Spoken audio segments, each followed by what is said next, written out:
After saying goodbye to my parents at Yosemite, I headed out to Interstate 5 and drove north. I crossed the Canadian border near Seattle and made my way into British Columbia on my way to Alaska. Dad and I had talked about starting a small flying business back in Texas. While I could have found a place for it in Texas, there were already many other airlines serving rural areas and bringing passengers to big cities.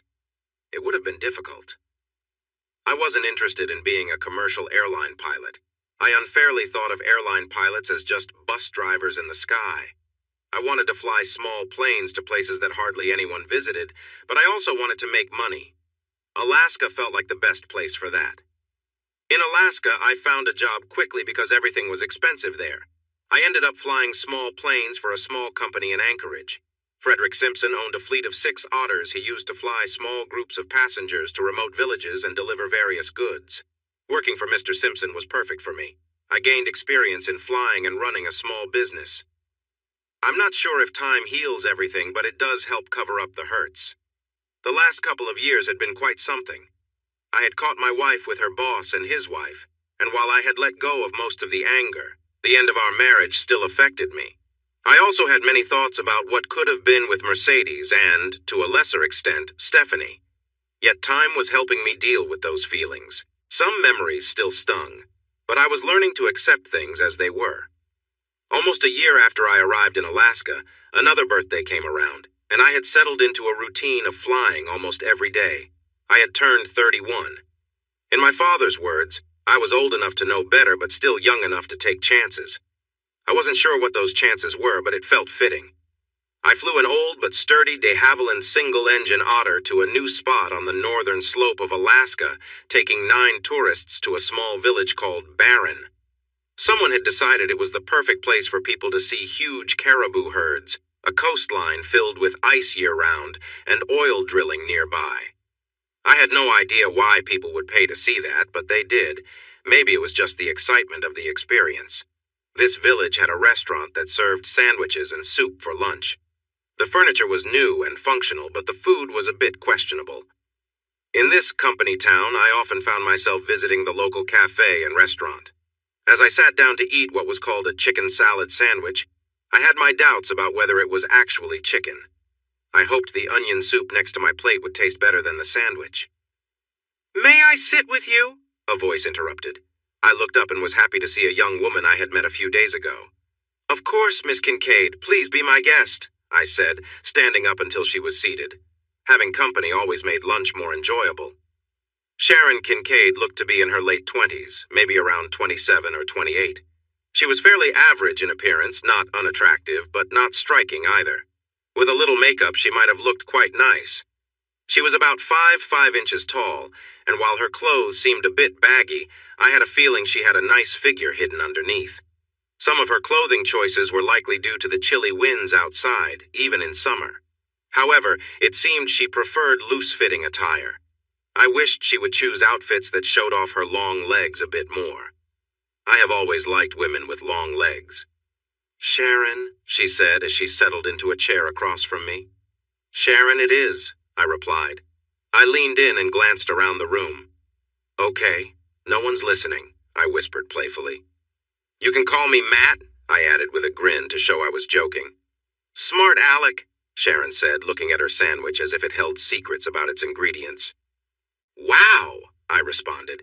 "We had just a few hours together on the flight, and now in just a few minutes. It seems like you know me well." She shook her head and rolled her eyes at my silly banter, but a small smile appeared on her face, lighting up her features and easing the stress I noticed earlier. I liked that. We talked, starting with our meals and then moving on to different topics. Her eyes were warm as she relaxed. They were hazel, a color I had never seen before. She also had lovely hands, well-shaped and delicate. After lunch, since we both had no plans and nowhere to be, we decided to take a long walk around the site. We ended up back at the dining facility just in time for dinner. Overall, it was a pleasant day for both of us. I didn't sense that she wanted to leave, which made me feel good. It seemed like we had connected quite well. I had gone on a few dates after Mercedes and Stephanie returned to their dance group in Philadelphia, but nothing really clicked. The next morning, I met Miss Sharon Kincaid for breakfast. We spent the day talking and exploring a small part of Alaska. It was nice. I enjoyed learning about her. Her eyes sparkled as she spoke, and her cheerful smile was lovely. That evening there was a dance organized by the resort in the restaurant. They cleared most of the tables and chairs, leaving just a few small ones around the edges. The middle of the room was now a dance floor with music from a DJ and a basic sound system. I arrived a bit late. I was flying the de Havilland the next morning and had spent a lot of time checking everything, making sure I had my navigation maps ready. There were many details to go over, and good pilots make sure to do all that before flying. When I got to the dance, I was surprised to see Sharon sitting alone at one of the side tables. I wondered why she wasn't dancing. There were many single men looking for partners, and Sharon was someone they would likely want to dance with. "Hi, Sharon, can I sit here?" I asked. I could tell she was happy to see me when her face lit up and she smiled warmly. She straightened up and motioned for me to sit down. Her smile was wonderful. She should do that more often. It made her eyes shine. She looked fantastic. She wore a blouse and slacks since skirts were not common in this area. Her long legs were covered, but she wore shoes instead of boots this time. I saw a glimpse of her ankle, which was nice. I ordered a Diet Coke instead of a beer. I wanted to be clear-headed for my flight. Sharon and I danced for most of the evening, taking brief breaks to chat while we sat at the table. Mercedes and Stephanie were professional dancers, and they had taught me a few basic dance steps during our time together. By then, I had become pretty good at keeping up with a lively partner. Sharon and I danced well together. I felt good being on the floor with her. Being with her was wonderful, and when the DJ announced the night was over, I was surprised at how quickly time had passed. I felt a mix of sadness and surprise on my face, and I knew she noticed.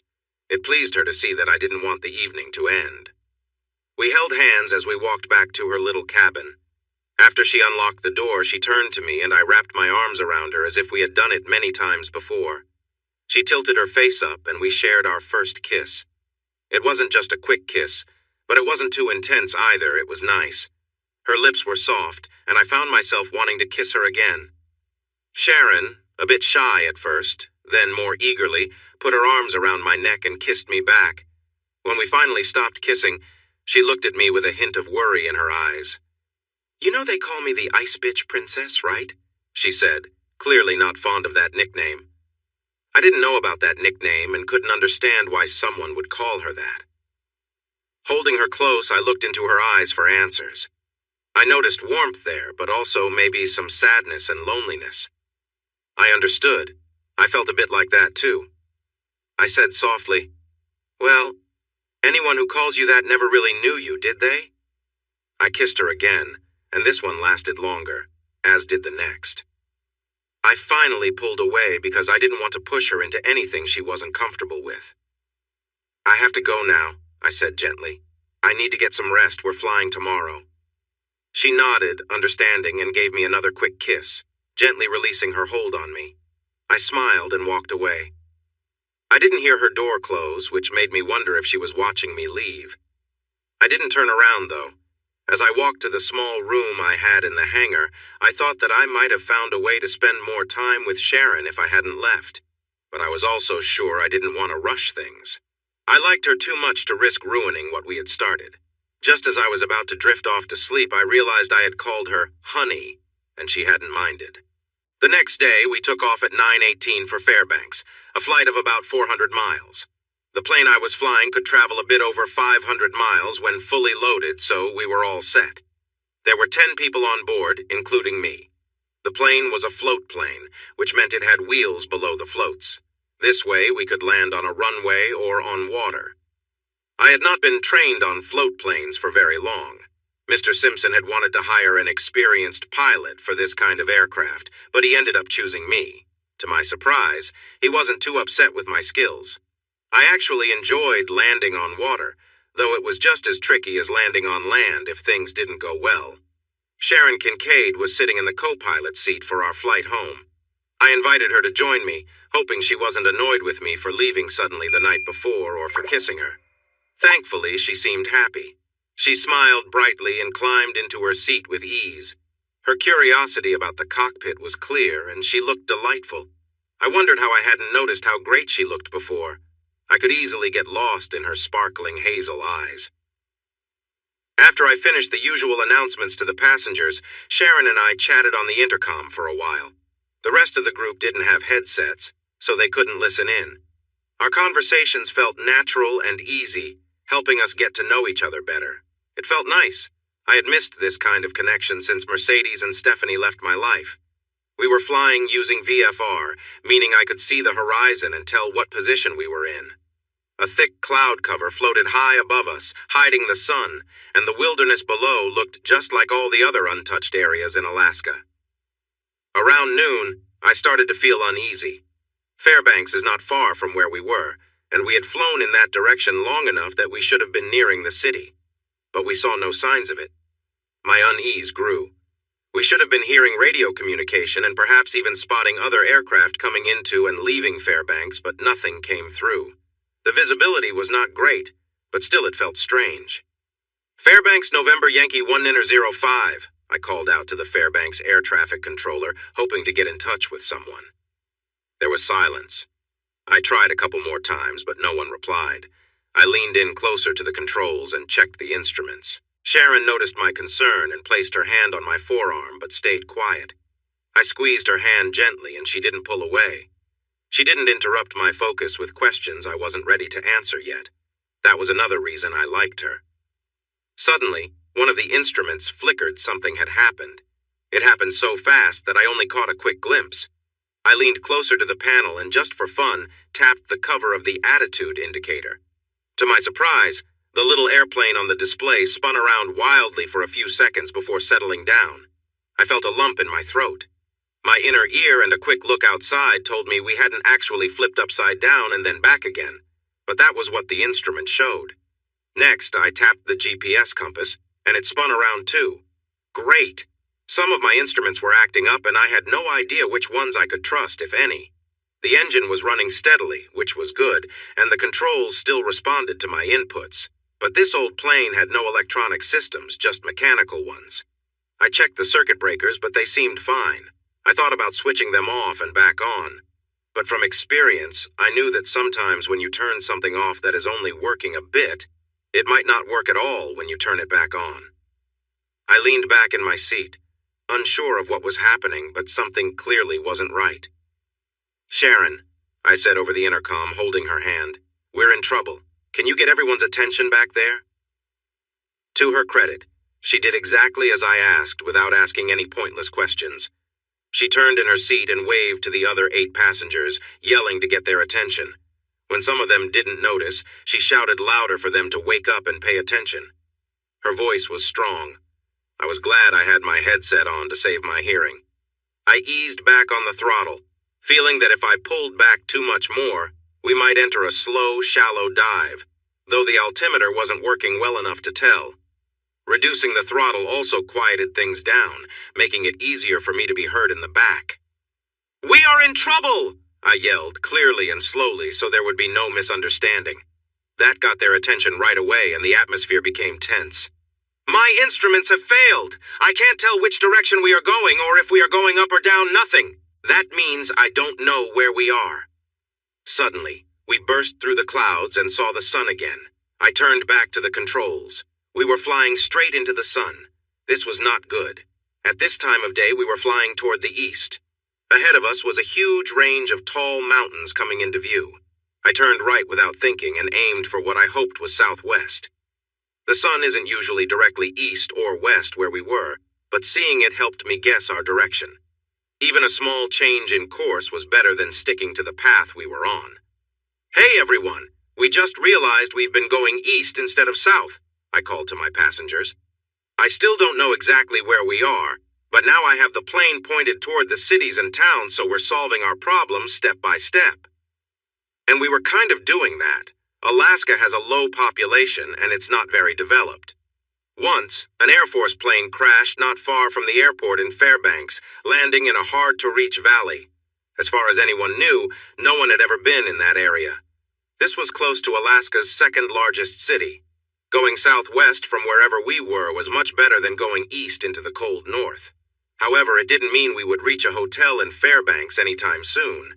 Even with the engine power low, we wouldn't have enough fuel for long. I needed to land this old plane somewhere before the engine stopped working. I preferred a safe landing over an emergency one. I adjusted the microphone to speak clearly. "Sharon?" I said to get her attention. "Yes?" she replied quickly, looking at me from the right. I could see she was calm. "Can you tell the people in the back what I'm saying for a bit? I need to focus on flying," I asked. "Sure," she said confidently. "Go ahead." "Okay, tell them we'll be out of fuel in about an hour, but it's not urgent right now, we have some time.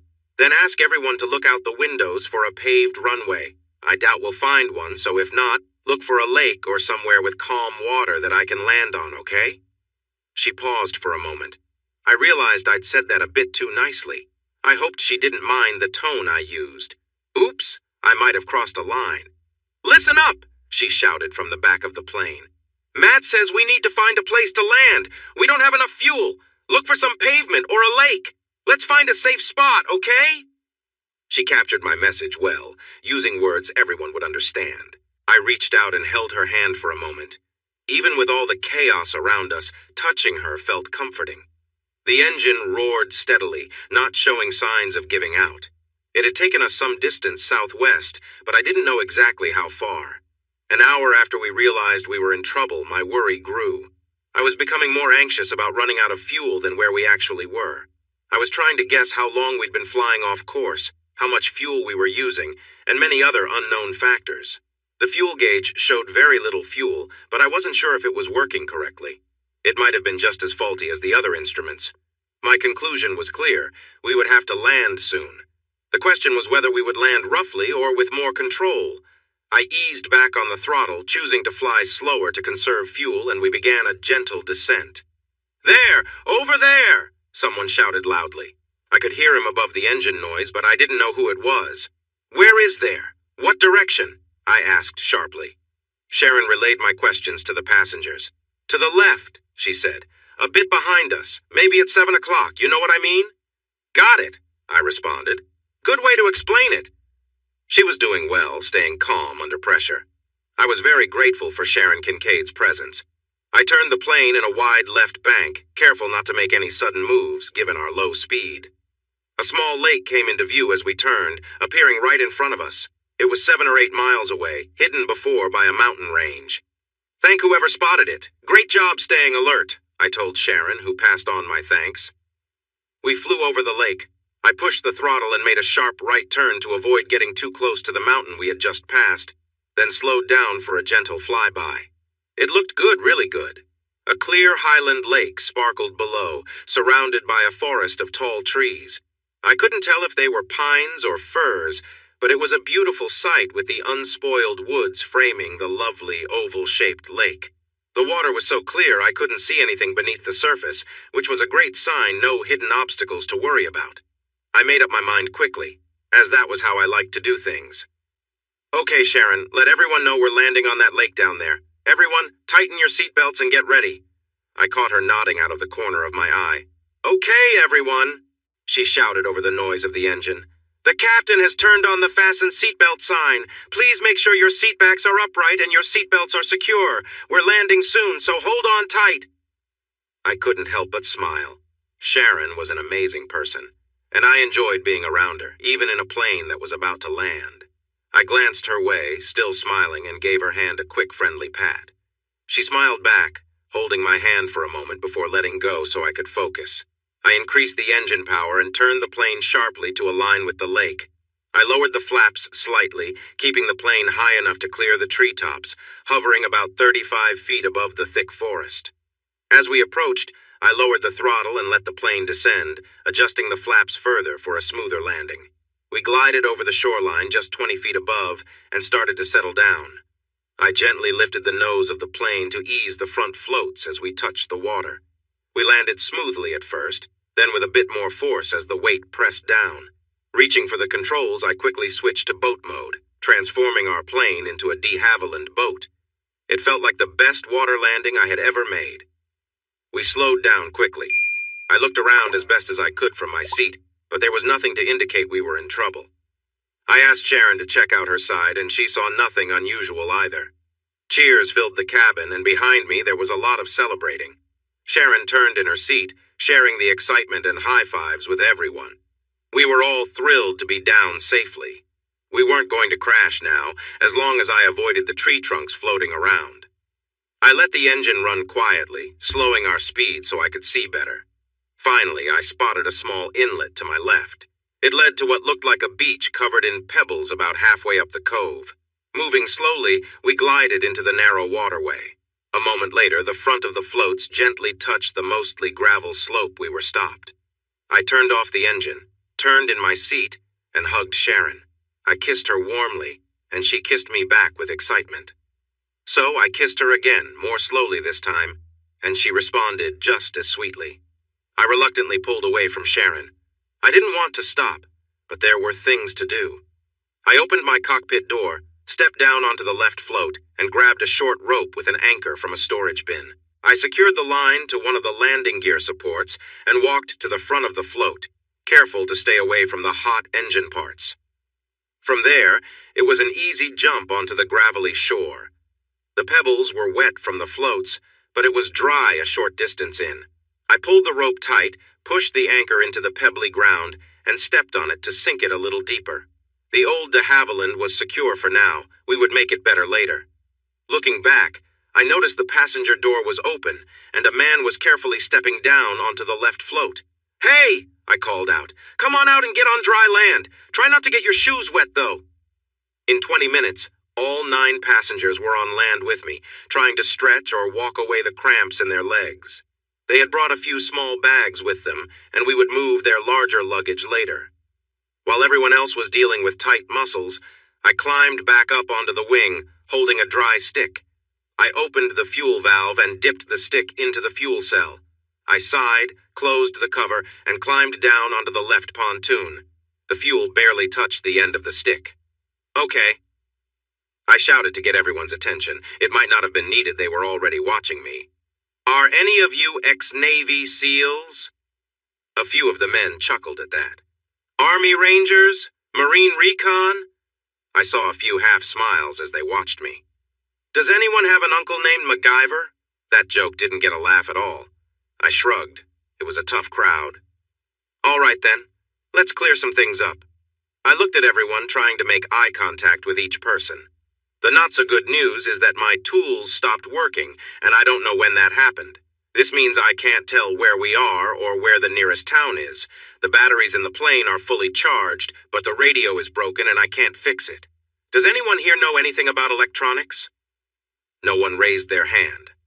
Okay, does anyone have a satellite phone? Nope. Nothing was going to be easy. All right, that's the bad news. The good news is that we're all still alive, and not one of us has a scratch on us. Second, all bush planes have a survival kit in their tail section, and I've made sure we have all the usual supplies, plus some extras that should help us a lot, I told them. We've got flares, a bit of freeze-dried food, and survival gear like traps for small animals and nets for fishing. I also carry a gun for protection, and I have a rifle too, so we can rely on nature and take care of ourselves while we wait for rescue teams to find us. Everyone thought about this for a moment. I didn't mention that the chances of a rescue team finding us were very slim. After hours of flying over the same empty Arctic landscape, I knew we were off course. Anyone looking for us would start along our planned route and search a bit on either side. They would need to go slowly.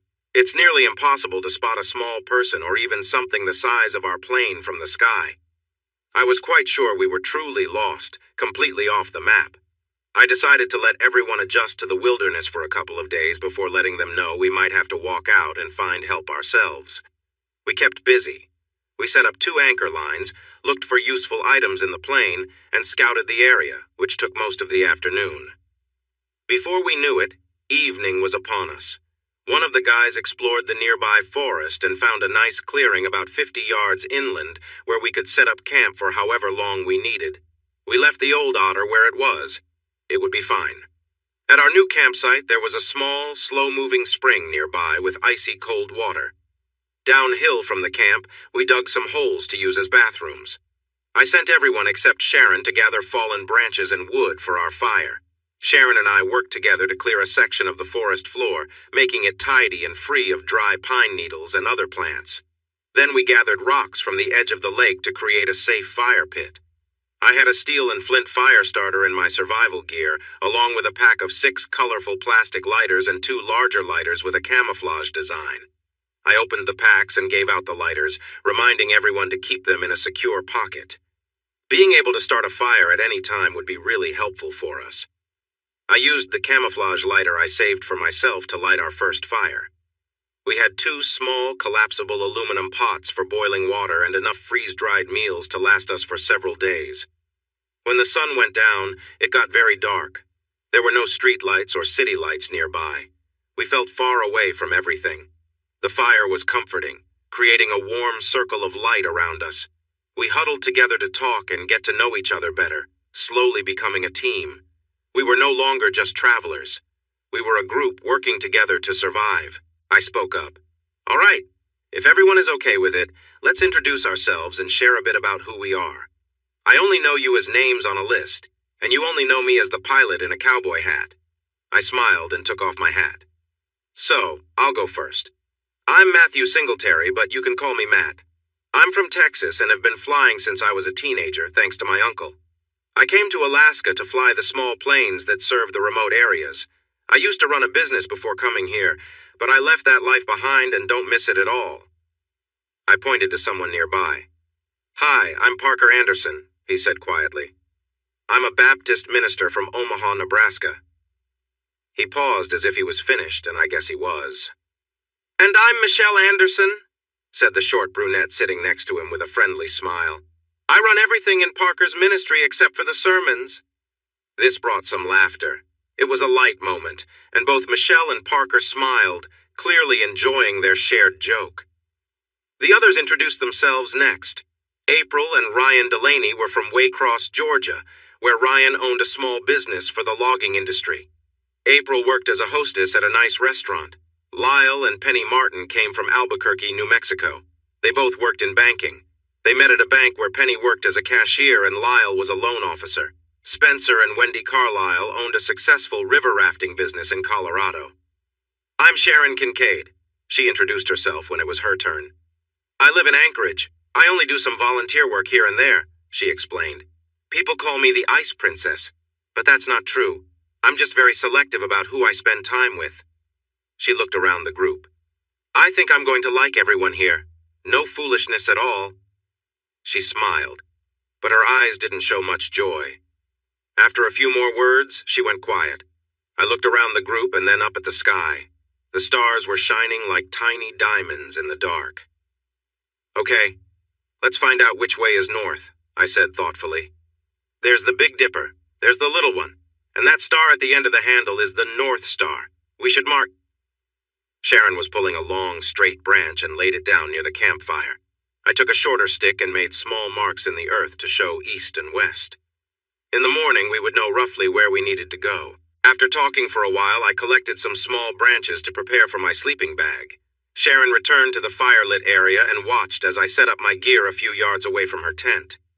I had a sleeping bag made for cold weather in my survival kit, but I didn't have a tent. Everyone else had sleeping bags and lightweight tents from their trip to see the caribou. Not having a tent didn't worry me much. The tall trees around us would help shield us from any rain. What are you doing? Sharon asked with a hint of amusement in her voice. Oh, well, the branches and leaves will keep me off the ground and they'll be softer than bare earth, I replied. I know that, Sharon said a bit impatiently. I have some under my sleeping bag too, she continued. And it's inside a tent, she added. Don't be silly. Get in the tent where you'll be dry and can actually sleep. Oh, I'll be fine, I answered. The trees will block most of the rain. There won't be any rain inside my tent, Sharon replied calmly. Her face was lively, and even in the soft firelight I could see she was a bit pink in the cheeks. Her eyes were wide as she dealt with someone she had previously called a fool. With her hair blowing softly in the gentle breeze, she looked beautiful. Yes, dear, I said with a smile. She laughed lightly, and it didn't sound mean. A small smile appeared on her lips. I picked up my sleeping bag, walked to her tent, and put it inside.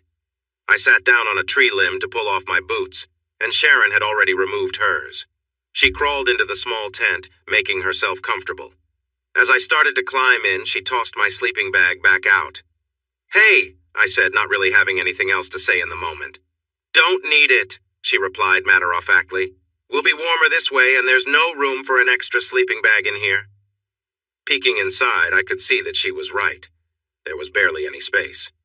"Right," I muttered. "I heard that," she teased. I crawled into the tent, finding her double-sized sleeping bag covering the entire floor. Sharon was handing me the clothes she'd worn all day. "Could you hang these outside on a branch or something?" she asked. Without saying much, I took her things and draped them over a low limb nearby. I turned back as she called my name one more time. "You should hang up your jeans and that itchy shirt, too," she added with a smile. "Everything works better for warmth this way." I understood enough to know that layers work better up close, and it was getting cooler out here. I slipped off my jeans and shirt, leaving on my socks and boxers, and crawled into the tent as quickly as I could to stay warm. After a moment, I tossed my socks outside too and zipped up the entrance. I adjusted myself on the sleeping bag floor to find her already settled, turned to face me, and offering a comforting, warm smile. "Come on, Matt," she said simply. I slid into place next to her. She pulled the sleeping bag cover over both of us, turning slightly so we could share the warmth. She reached behind me and pulled the sleeping bag up to cover us. I lay on my left side looking at her while she faced me from her right side. We were close to each other, as if we had been doing this for a long time. Her arms rested around my neck. We spent a few minutes sharing soft kisses that felt nice without being too intense. My left arm was under her neck and my right arm was around her shoulders. "You know," she said quietly, "if you had asked me in a better way last night, you could have joined me in my sleeping bag." I wasn't sure what she wanted to hear, so I told her how I felt. "I want our first time to be something we both choose when we know it's right. We probably won't need any special words for that," I replied softly. Sharon propped herself up on her elbow and looked into my eyes in the moonlight. She seemed to find what she needed. After a gentle kiss, she lay back down with a happy sigh. We slept peacefully in each other's arms and woke up in the same position, sharing more kisses. "Hey, Matt, what should I do with this big box?" Spence called out. He preferred to be called Spence instead of Spencer. He was in the back of the Otter trying to save anything useful from the inside of the airplane. At first, I wasn't sure what he meant. Then I saw him lift a large package from the last seat in the cabin. It looked somewhat heavy. I adjusted the weight on my hip. A lot of people in Alaska carry items for protection, but I was still getting used to it. "I have no idea. Bring it here and let's see," I replied. I recalled that the box was given to me to deliver to an old friend at a drilling company in a nearby area. When I tried to reach him, I learned he had already left 3 days before I arrived, so now I needed to bring the box back with me. When Spence opened the package, we found it filled with bars of soap and toothpaste. We divided the items and added them to our backpacks. On our second day, we continued to settle into our new spot in the wilderness. Reverend Anderson, who asked us to call him Parker, was very enthusiastic about fishing. He took charge of the gill nets in my survival gear and caught enough fish for dinner. He caught so many fish that we could have fed a bigger group, so we didn't have to touch our precious freeze-dried meals that night. We all felt comfortably full. That night, Sharon and I shared her sleeping bag and tent again. None of the married couples seemed to notice that 2 single members of the group were getting along well. It was a nice setup for me, and I think Sharon felt the same way. The next day marked our 3rd day of survival in a remote area that could be Alaska or maybe northwestern Canada. It felt similar to the day before, except people were starting to get restless. At lunch, which was more fish cooked on flat rocks over the fire, I decided to address a topic I had been avoiding for 2 days. I explained that we probably wouldn't be rescued because we were too far from any search areas. Next, I suggested that we needed to save ourselves by hiking out of the mountains to find civilization. The group accepted this idea well. They were all smart adults, and the reality of our situation was clear. In fact, everything went so smoothly that I didn't need to convince anyone. We began sorting out our gear and putting items into our backpacks to see what we could carry on a long hike. I had the only large backpack while everyone else had smaller day packs from their trip to see the caribou.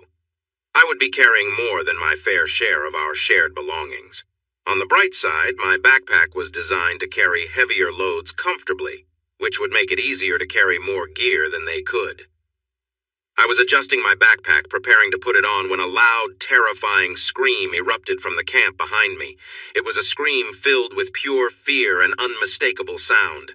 I quickly let my pack drop, unbuckled the strap holding my revolver in its holster, and took it out as fast as I could. There was a bear just outside the camp, not a small black bear, but a large grizzly, around 8 feet tall and very heavy. It was moving into our camp between Sharon's tent and the Delaney's colorful one, casually wandering until the scream startled it. The bear stood up on its hind legs and sniffed the air, seemingly not pleased by the smell. He felt we were intruding in his space, and it was clear he didn't like it. Everyone on that side of the campfire quickly ran to safety. The bear was not fond of the fire and moved away from it, which put him right in my path. I felt uneasy about that. Holding my revolver with both hands, just as I'd been taught, I prepared to defend myself, aiming at the bear's head. Anywhere else, he would just keep coming no matter what. Shooting at his head wasn't much better. It felt like bouncing bullets off a tank, and it only made him angrier. He opened his huge mouth and let out a loud roar, and that gave me a brief moment to act. I had heard that grizzlies could be taken down if you hit them in a vulnerable spot, like the eyes. I aimed for his open mouth, hoping to hit a tooth with my .357 bullet that could reach his brain and stop him.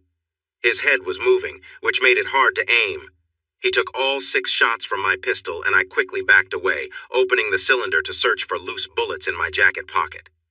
Suddenly, Sharon handed me the rifle from my survival gear. She took my pistol at the same time, her hand rummaging in my pocket as I turned with the rifle. The Remington 700 is a bolt-action rifle, so I couldn't shoot as fast as before, but when a .300 Magnum hits something, it causes serious damage even to an 8-foot-tall grizzly. The first shot hit the top of his skull, and the second one chipped a piece off his forehead. Since I couldn't hit his mouth, I aimed the third bullet at his chest, which rocked him back. He wobbled slightly, touched the wound, yet kept coming. I dropped the magazine. I didn't have another one ready. There was a spare in my backpack, but I doubted we had time to grab it. I needed to load some bullets in the magazine I had and hoped he would back off while I did. Sharon handed my revolver back and took the rifle. I moved closer, taking a few steps forward. Mr. Grizz noticed and adjusted to face me. I knelt on the forest floor to aim upward. Out of the corner of my eye, I saw Sharon beside me, ready with the rifle. She must have found the spare magazine and reloaded. I needed to shoot carefully, focusing on my aim and taking my time. I squeezed the trigger as the big bear slowly moved closer. I believed the bullet hitting near his heart would be deadly. It just wouldn't be quick enough. My next shot went in right at the upper gum line and angled upward, hitting just as I needed it to. The grizzly collapsed, his brain incapacitated. The large animal dropped heavily to the ground, landing about 12 feet away from where I was crouched. An hour later, we decided to pack up and leave the campsite behind for good. I mentioned it as an option, but everyone quickly agreed, and we began packing up right away. The bear had been bleeding for a while, and though my earlier shots didn't stop him immediately, they caused enough injury that he left a trail of blood around the area. The scene was a mess, with blood pooling under the bear and splashes of it marking the ground around him. It was clear that scavengers would pick up on the scent soon, and none of us wanted to stay around to find out.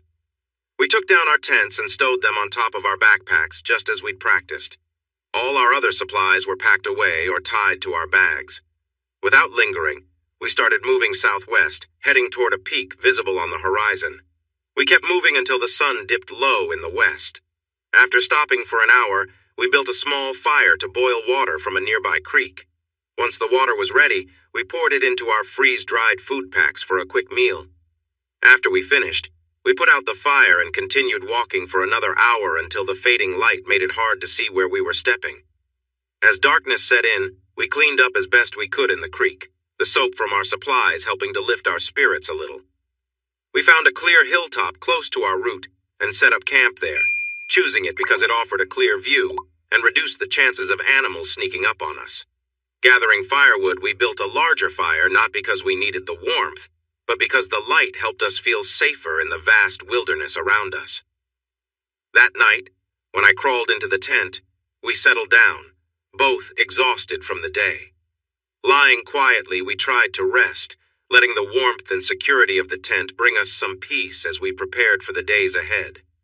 She locked her legs around me, urging me to go deeper.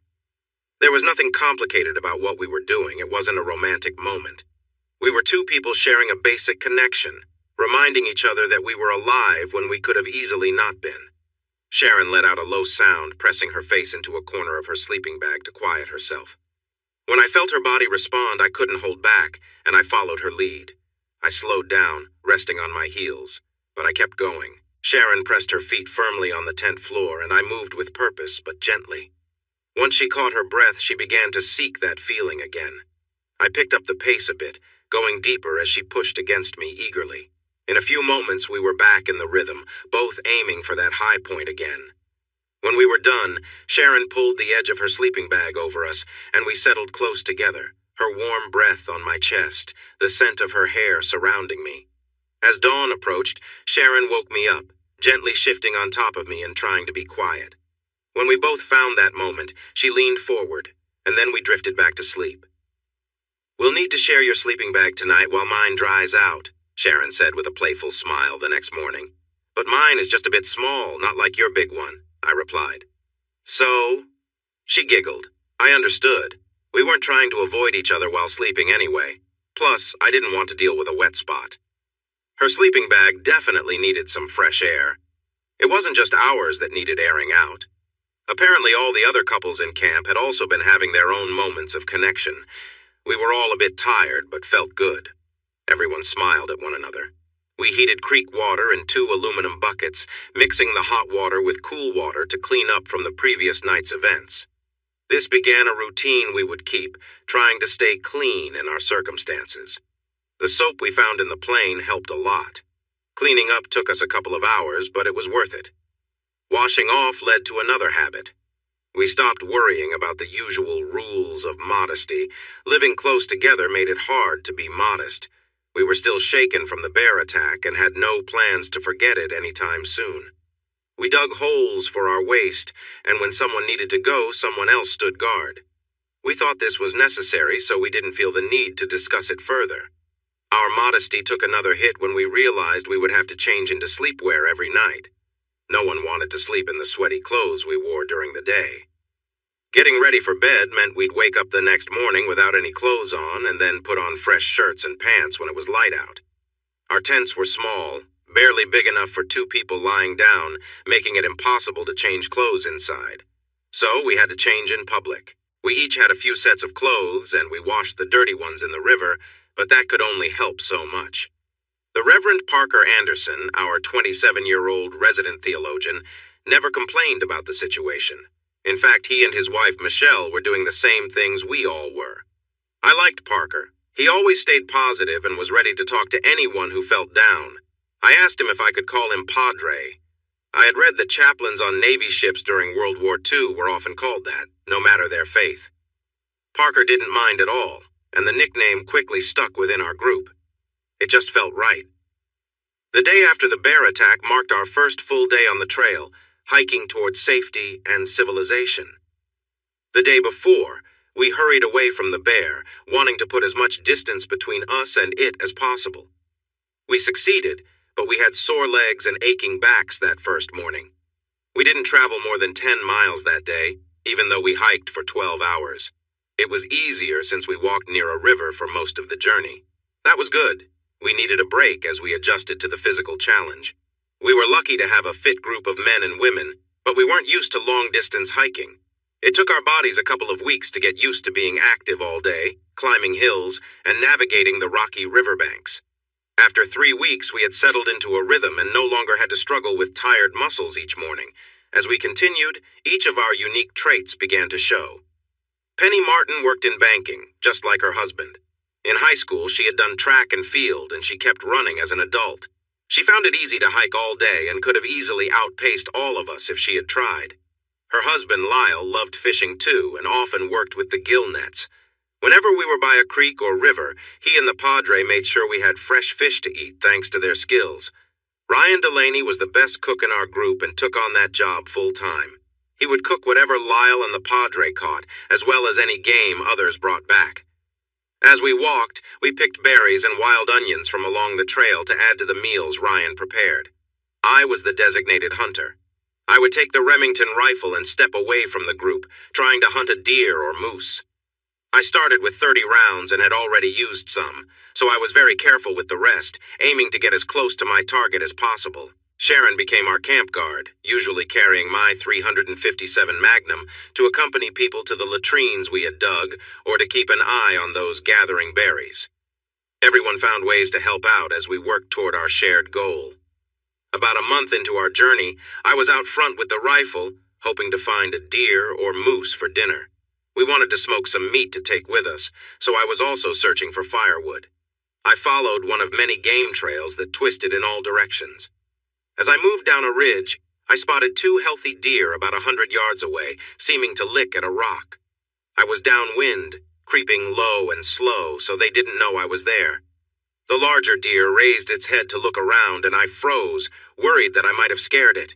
Crouching behind a small boulder, I had a clear view through my scope and knew just where to aim. The big deer took a few steps toward me, and I stayed calm. I took a deep breath, exhaled, and gently squeezed the trigger. The loud shot echoed through the mountains. The big deer fell, not moving after hitting the ground. The smaller one bolted away. I could have tried to shoot it too, but it would have been risky, and we didn't need more meat at that moment. With only a little bit of supplies left, I didn't want to waste anything, so I decided not to shoot. I walked down the slope to the dead deer and took a closer look. The rock it had been licking was a few yards away, untouched by the mess from its death. Then it hit me. I remembered something from an old TV show. Just like people, wild animals need salt, but there are no easy ways to get it in the wild. Animals have to find the minerals they need naturally. We ended up carefully scraping parts of the salt deposit with our knives and used a hatchet to break off bigger pieces. There was a lot of mineral residue in the soil around us, but we left it there. We gathered enough to give everyone a pound or 2 to carry. We didn't really know how much we would need, but it seemed smart to take extra instead of running out. The salt made the food that our chief cook, Ryan Delaney, made taste a lot better. The salt added to our load, but we accepted the heft because of the taste it added. For a while, we had been trying to lighten our packs. Sharon and I were sleeping under a rain fly that had been over her tent. This way, we didn't have to carry the weight of the tent and rain protection. We had gotten rid of my sleeping bag and were only using her larger one to save more weight. Everyone else was doing the same. We kept all of the supplies for my 2 guns, a couple changes of clothes, and now the salt, but everything else was optional. We were becoming a tight group of hikers moving through the wilderness. "Do you have something to say to me, Matt?" Sharon asked softly one cool night as we sat together in the dim light. "Maybe 3 little words?" she joked. We had been getting closer over time. We had shared moments before, so we were getting to know each other in a different way. We talked almost all the time, sometimes forgetting the others were there, and spent an hour each night softly conversing in our sleeping bag. Well, I thought. Oh, I know. It's going to rain? Oh, wait, that's 4 words. I looked out at the twilight visible beneath the rain cover. Oh, I know. It is raining. Yes, that's 3, I teased back. We were close together, and I was cuddling against her back when her elbow playfully bumped my side. Try again, she said with a smile. Oh, I'm not sure, I replied, wishing I had some protection for my ribs. I rubbed the spot where she had nudged me. Well, there is, no, I couldn't say that. What? She asked impatiently. I was just thinking. I could say I love you, but you already know that. It would not be anything new for you to hear. I don't know how she managed to turn towards me so quickly, but she did. Say it again, she urged softly after a quick peck. I love you, Sharon Kincaid, I said to her. This time the kiss was gentle and longer, filled with warmth. I love you, I repeated. I really enjoyed these kisses. They felt like everything I needed. Why haven't you said that before? She asked. Why didn't you? I replied, sending the question back to her. She leaned close for another sweet kiss. Because the boy has to say it first, she said with a giggle. Are you serious? Here we are in the 21st century and you can't say, I love you first? I asked in disbelief. Nope, she replied firmly. It has to be the boy. Well, I said it now, I pointed out, and you still haven't said it to me. She pressed her lips against mine and climbed closer, wrapping her arms around my neck. "I love you, Matthew James Singletary," she said softly and kissed me again. "I love you so much." For a while we didn't say much, but we understood each other perfectly. Eventually she lay beside me, snuggling into my chest, our legs tangled together. "I have 4 more words to say," I offered gently. "They come right after those 3. "What are they?" she asked sweetly. "How about, I love you and will you marry me?" Sharon was a strong woman, and after our time together she seemed even stronger. As I finished speaking, she leaned over me, arms tight around my neck, pressing her lips to mine with tears in her eyes. After a moment I had to pause and catch my breath. "You could just say yes, you know," I suggested. "Yes, honey," she whispered. "Yes, now and forever." "Would you marry me tomorrow if we could?" I asked. "Yes," she murmured close to my ear. I turned my head just enough not to yell in her ear. "Hey, Padre!" I called out. "Yes, Matt?" "Can you marry someone without a marriage license?" I asked. He hesitated for a moment. "I think so, and it would be recognized by God, but you might need to check with the laws in Alaska. How about you marry Sharon and me tomorrow? I'll pay the fee when we get to the next town, okay?" "Okay," Padre replied. "Right after breakfast," I said, confident he could hear my smile. "Finally," someone commented. I think it was Spence Carlyle. His wife, Wendy, was a lively woman who often reminded him to be polite. Early the next morning, after a breakfast of leftover deer from the night before, Padre held a small ceremony uniting Sharon and me in marriage. We were on a ridge, overlooking a river valley with snow-covered mountains behind us. It felt like a sacred place.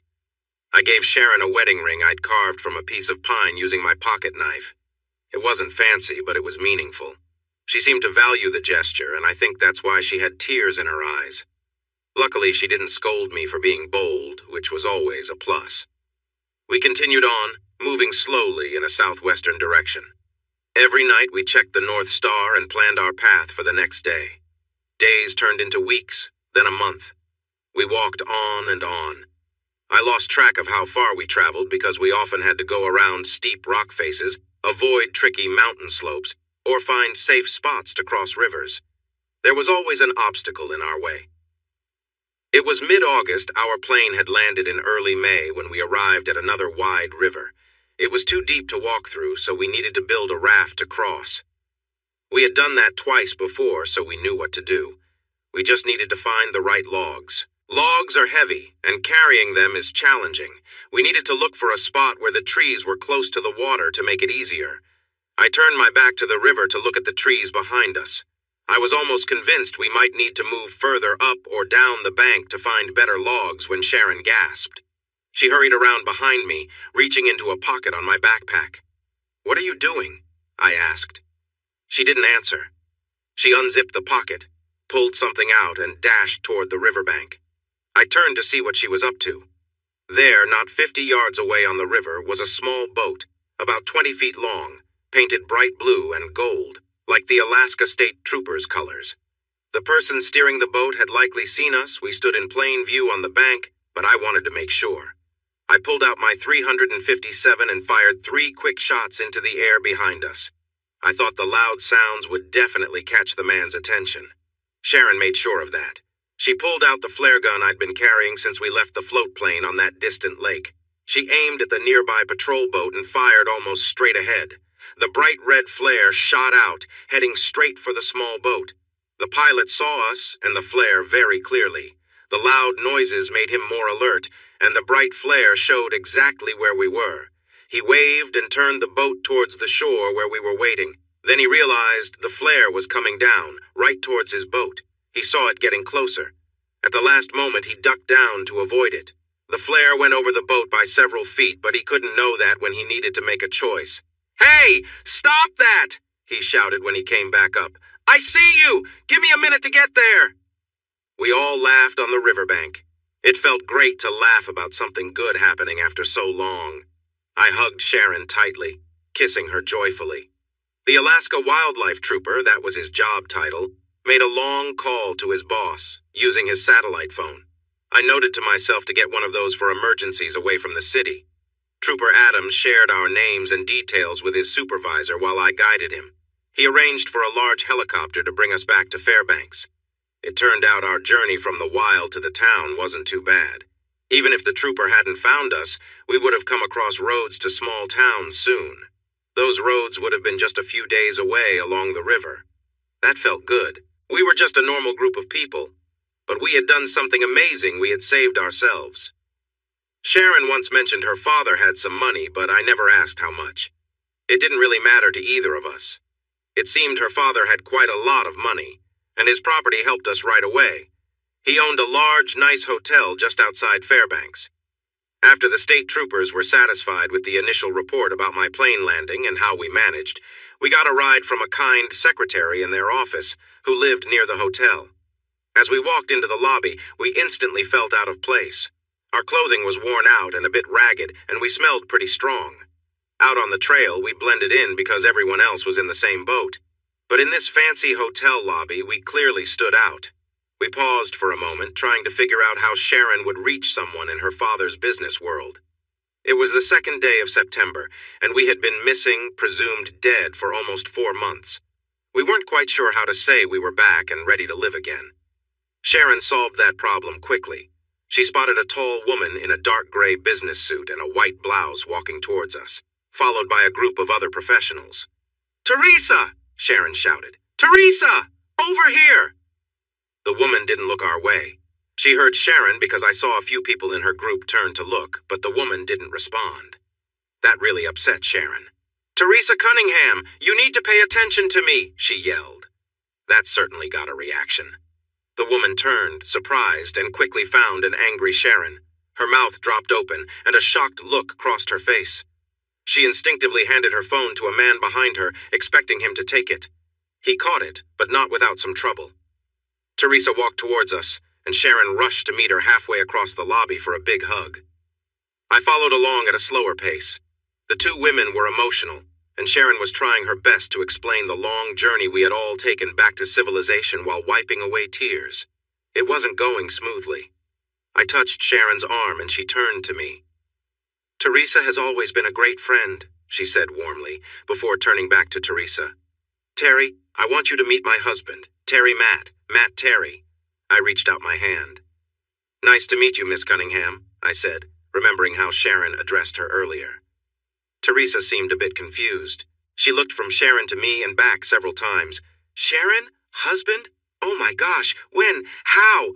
I mean, where did—" Sharon saw her confusion and took pity on her. "Terry, there's a lot to catch up on, but for now, could you help us get a room? We're tired and really need a shower." "Yes, maybe even 2, I added. Sharon smiled up at me. "Maybe more," she said. "Oh yes," Teresa replied. I couldn't tell if she was reacting to our strong smell or to Sharon's suggestion. "Simon," she called out to her group that had been following her across the lobby. "Put Sharon Kincaid, put Mr. Kincaid's daughter and her husband in the penthouse. Now!" Simon seemed to be the hotel manager because he quickly approached the check-in desk, talking fast and making hand gestures to the hostess. Moments later, he returned with a key card for us. He gathered the 3 of us and led us to what appeared to be the VIP elevator. Before the doors opened, he swiped the card on a device next to it. The elevator stopped on the 15th floor, and Simon guided us to a pair of tall double doors that opened into a large suite. Inside, Sharon and I sat on one of the 3 sofas in a sitting area, which was a few steps down. Miss Cunningham was on another sofa, facing us. I felt a bit uneasy because I had been sitting on hard surfaces for months. I promised myself to get used to being comfortable again. "Risa," Sharon started. It seemed she and Miss Teresa Cunningham were friends before all the recent events. "Risa, Matt and I, we tried using our credit cards, but they've all been canceled. I think Matt has a few bills that got wet, but I have no cash at all. Could you ask Uncle Cal if we could get a couple of company cards until we can until we can get our lives back in order?" "Oh," Sharon added, "and I need to call Mom and Dad to tell them I've returned home." Teresa went bright red. "Of course, dear," she replied quickly. "I'm so sorry. I've just been shocked, and I can't think straight." She looked embarrassed for not having suggested those things sooner. "Here, sweetie," she said to Sharon, handing over her phone. "It's unlocked. Your parents' numbers are saved. While you talk to them, I'll call Cal and get things started, okay?" Sharon took Teresa's phone and scrolled through the contacts to find the number she wanted. This left me and Miss Cunningham looking at each other. We studied one another for a moment. Teresa Cunningham was a striking woman, probably in her early 40s. She had dark eyes and calm features. Her raven black hair was almost shoulder-length, framing her kind face. I guessed she was a high-ranking executive based on her confident presence. I leaned closer to her while Sharon was on the phone with her mother. "Miss Cunningham," I began. "Please, call me Teresa," she said with a warm smile. "Then I'm Matt Matthew James Singletary, to be exact," I replied with a smile of my own. "If I may. Could we, Sharon and I? Is there any way to get a line of credit or something from the shops on the lower level? We'd gladly pay it back as soon as we can. We both really need some clean clothes. We're starting to feel uncomfortable, not just for ourselves, but for everyone around us." "I'm sorry, Matt. This is so frustrating. I'm better than this. I'm just in shock." She stood up and walked to a small table by the door. She picked up the house phone.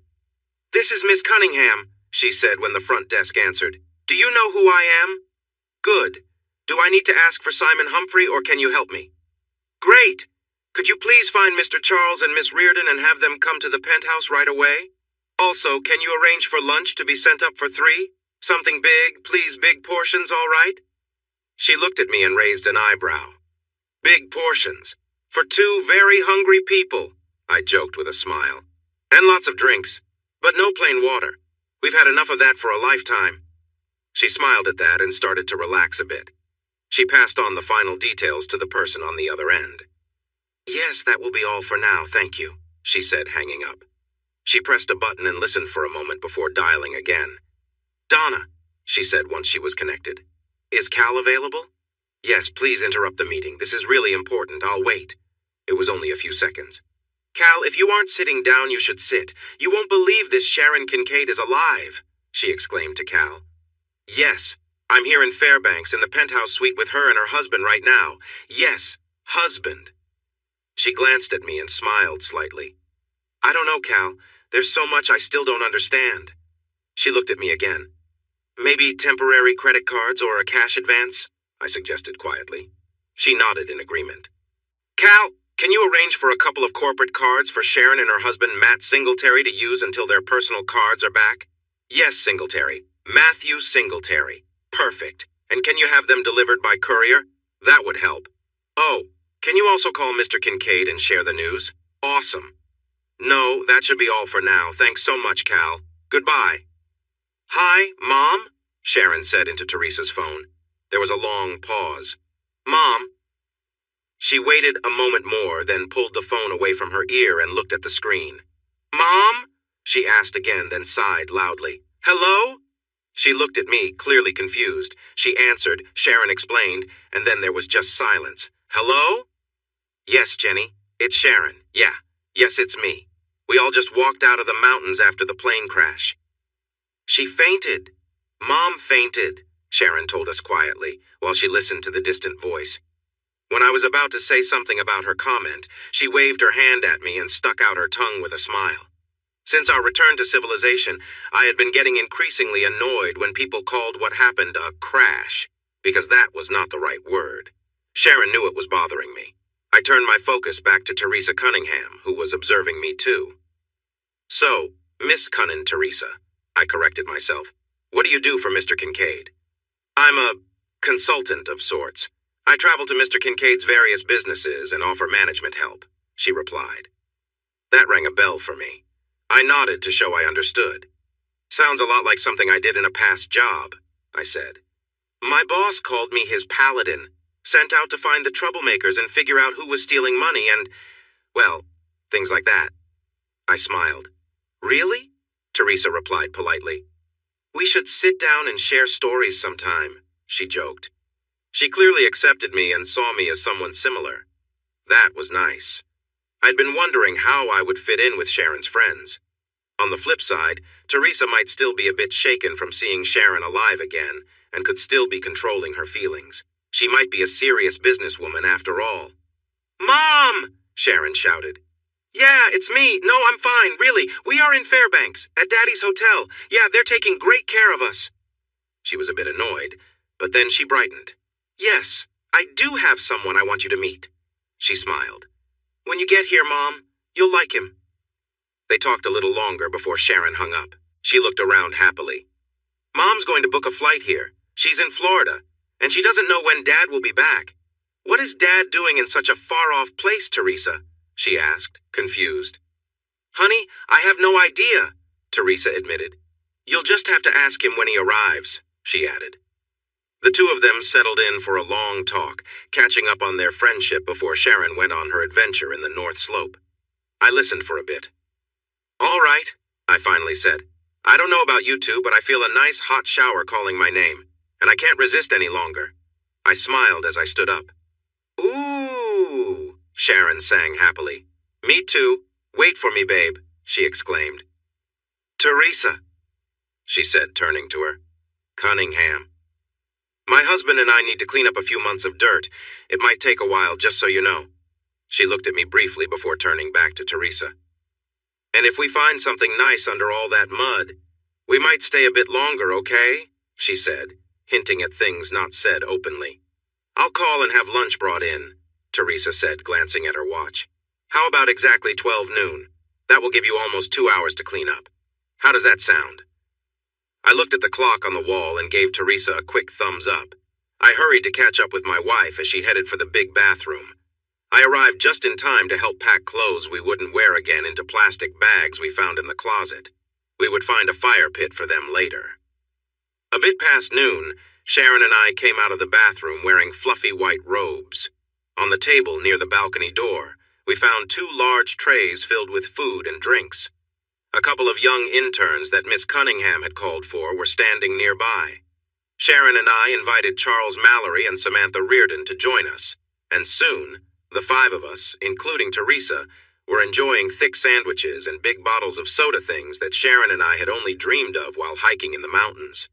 Charles and Samantha were interns, not paid any better than most interns, and they likely wished for a feast like this one too.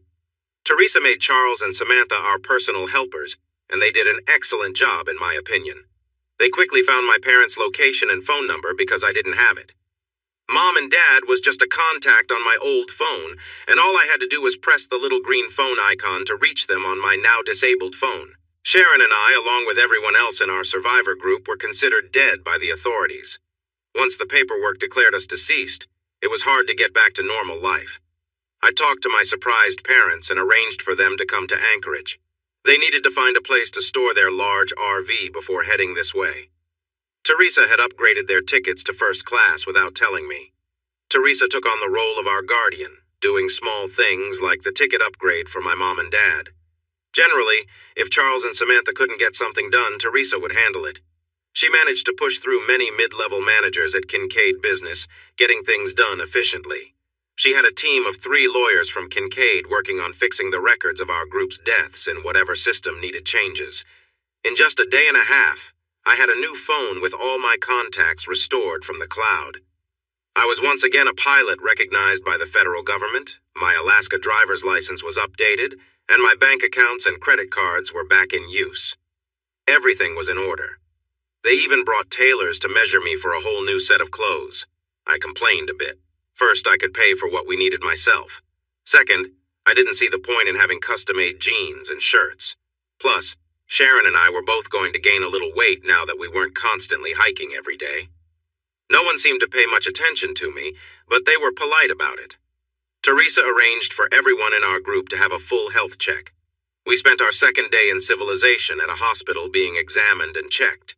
At the end of the day, we were declared very healthy, which we already knew. That was the last time we were all together. After that, everyone went home to their usual lives. I went home with Sharon. Sharon and I sat in hard plastic seats at the airport, holding hands, talking quietly, and leaning against each other comfortably. I'm sure no one had trouble noticing we were in love, okay? Maybe it was a little obvious. But we didn't care what anyone else thought. We were at Anchorage International Airport, having flown in from Fairbanks, waiting for Sharon's mother. Judith Kincaid had a difficult journey to reach Anchorage. Her husband's corporate jet was lent out to a businessman in Europe, leaving her without a way to fly. Every other flight in that direction was fully booked. In the end, she managed to get a standby ticket in Miami. She went to the waiting area and offered $10,000 and tickets to anywhere in the world to anyone willing to swap their confirmed ticket to Seattle with her. A family of 6 from Galveston took her deal and decided to change their plans to fly to California and Disneyland instead of Seattle. It seemed like a good decision to me. Finally, I saw my future mother-in-law's plane arriving on the tarmac. It was displayed on the monitors showing flight numbers and gates. I couldn't wait. This was going to be a joyful moment. I was trying not to feel sick. Sharon was excited, whispering to me about how much I would love her mom and siblings. I noticed a tall, attractive woman with gray hair coming down the escalator, looking around. Her gaze landed on Sharon and me. I quickly kissed Sharon's cheek to grab her attention and pointed to her mom, who was getting closer. Sharon jumped up from her seat and hurried across the airport lobby. She embraced the woman, who clearly cared for Sharon a lot. I walked slowly, giving them a moment to connect again. Judith Kincaid watched me closely as they hugged. Sharon had told her mom over the phone that she had a husband, so it wasn't a total surprise, but this was our first time meeting in person. I placed my hand gently on Sharon's back, and she stepped out of her mom's hug. She turned slightly so she was between her mom and me, allowing our introductions. Mom, this is my husband, Matt. Matt, this is my mom, Judith, but she likes to be called Judy. Mrs. Kincaid, I said with what I hoped sounded friendly.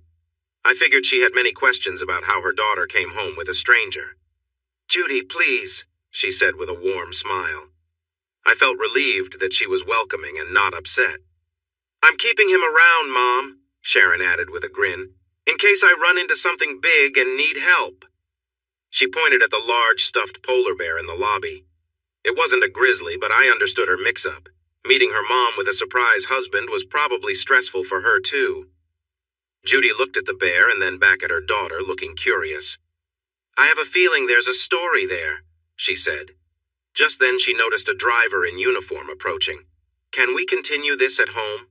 She moved past Sharon and gave me a quick kiss on the cheek.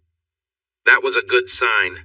My mother-in-law was friendly, and I really appreciated it. So I hear Matt is the bravest knight ever, who fought the dragon and saved you from a terrible fate?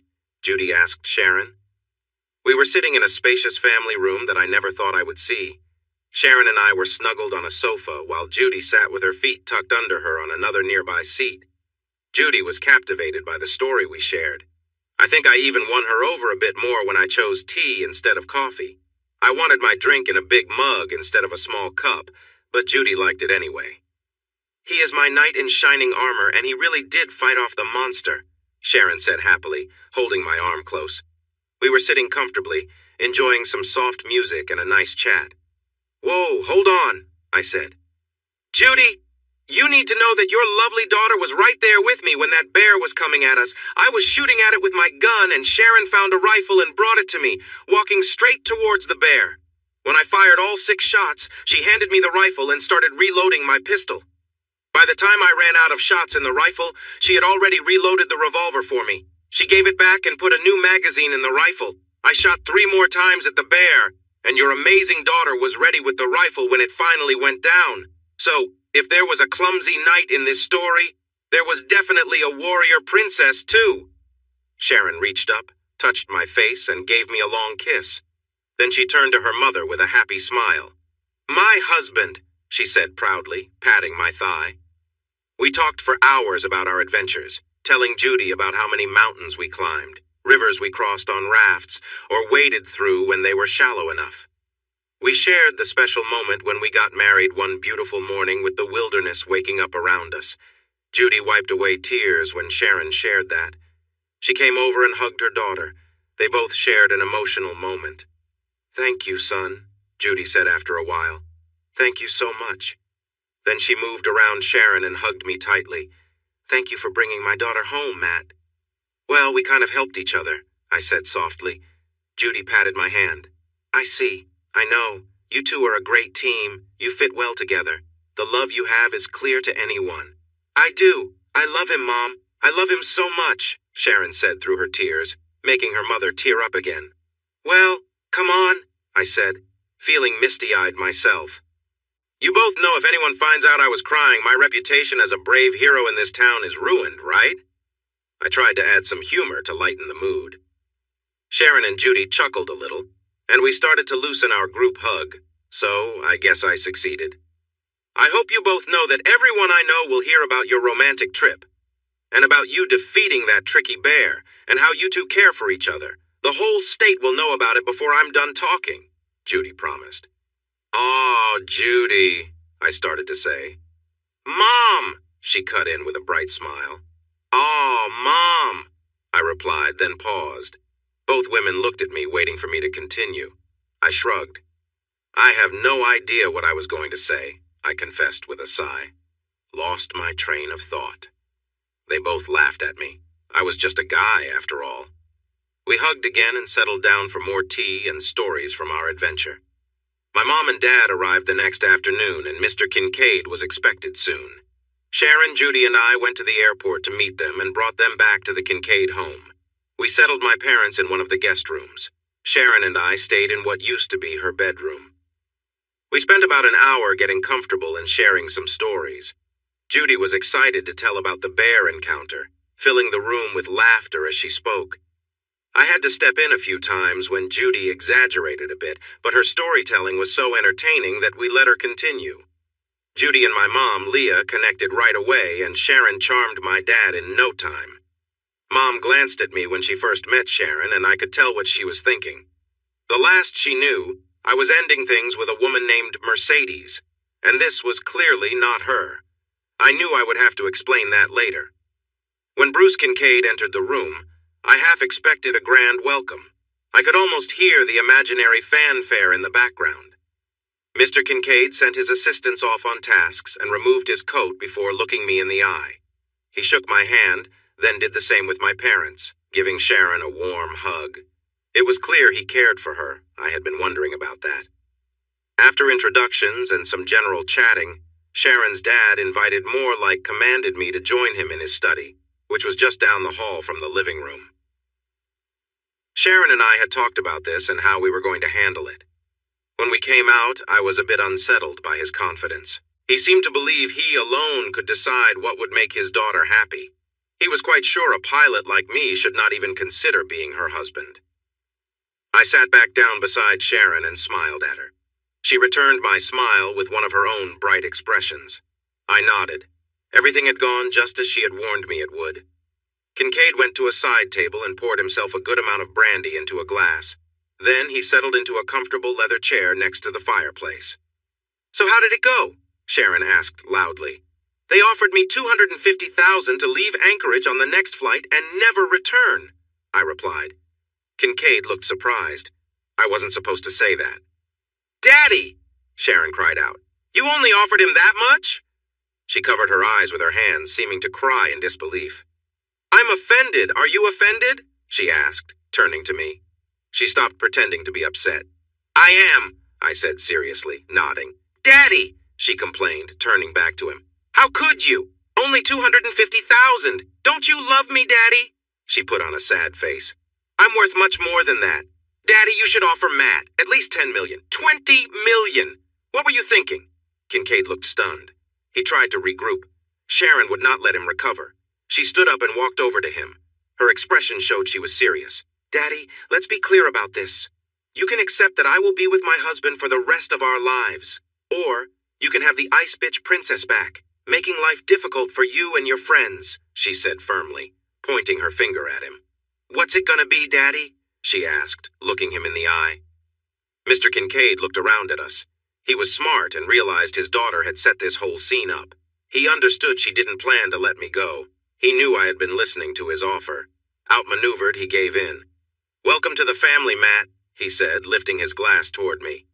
"And good luck," he added, relaxing a bit and even smiling. Sharon returned to sit beside me, and I kissed her gently. "What?" she asked, confused. Sharon and I had an agreement. She was worried about her temper, thinking she lost control too often. To help her, I kissed her every time she held back a comment she wanted to make. She had just vented her feelings at her father, and a kiss wasn't meant to reward that. "You were provoked. A lot," I whispered. "And you didn't hurt anyone." I kissed her again a couple of times. We smiled at each other. "Besides, Daddy," Sharon said, looking at her father again, "you'll want Matt here with me. And our newest grandchild. The room fell silent for a moment. I turned to her, surprised. You mean, you're... She nodded, smiling gently. We got our test results back this morning, remember? I nodded. Mine had a few pages yours didn't, she said. I'm 3 weeks pregnant. Oh my God, I gasped. Then I pulled her close and covered her in kisses. Why didn't you tell me? I whispered. I kept it to myself, just in case I needed it, Sharon replied softly. You know, if my dad wasn't being very understanding. I kissed her again. What's that? She asked. Just kisses for you today, I said.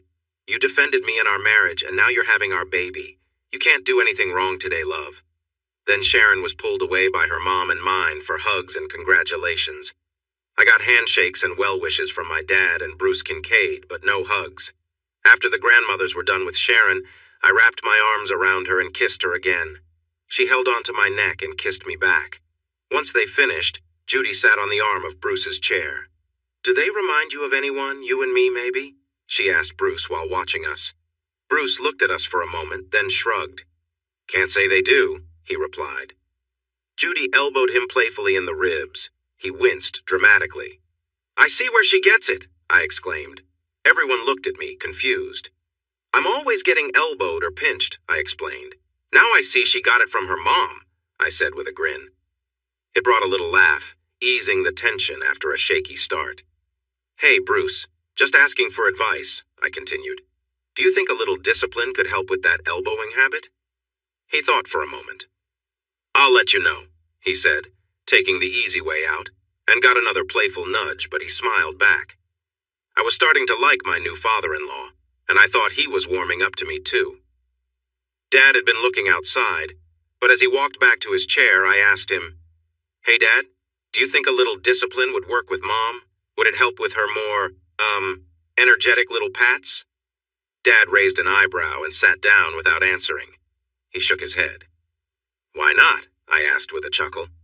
Mom was looking at a painting as she made her way back to her chair. As she passed, she gently patted me on the arm. That won't work at all, dear, she said softly. I enjoy it too much, she explained, and moved past to sit quietly next to my dad. Dad shrugged and made a playful face, pretending to be overly pleased. Judy burst out laughing. She tried to cover her mouth with both hands, but her giggles escaped anyway. She enjoys it too much, Judy exclaimed, leaning against her husband and playfully trying to muffle her laughter. I felt my eyes widen in surprise. I looked at Sharon. Don't even think about it, she warned with a serious look. She leaned in close to my ear. I'm expecting a baby right now, you know, she whispered gently. Her eyes sparkled with excitement. Our marriage in the woods was real, but it wasn't recognized legally in Alaska or anywhere else in the United States. To fix that, we organized a civil ceremony with a marriage license we had paid for a week later. Sharon and I didn't want a big, fancy wedding with lots of guests and stress, but we didn't manage to convey that well. So a month after our civil ceremony, we stood in front of the preacher at the church the Kincaids usually attended and shared the same vows we had exchanged in the woods. Mother Kincaid invited 216 people. Sharon's father gave us a wedding gift of unlimited travel on one of the world's largest airlines, and we took full advantage of it. Our only rules were that the destination needed to be warm, we wouldn't wear heavy clothes, and the hotel had to have plenty of hot water for showers and baths. After months without proper cleaning routines, we were ready to enjoy all that comfort. Thomas Bruce Singletary was born a little less than 8.5 months after we found out we were expecting, and his sister Judith Leah came along 14 months later. From the moment they were born, I felt completely enchanted by them, and they knew it. We agreed to wait before having any more children, wanting to give our first two a chance to grow up a little first. I was certain that Sharon loved me deeply, and we were incredibly happy. That was true until I learned that nothing between a man and a woman is ever completely perfect. Sharon was very ill. She had been getting worse for nearly a year. The cancer was serious. It was taking a toll on her day by day. She had held on for almost 4 months longer than the doctors expected.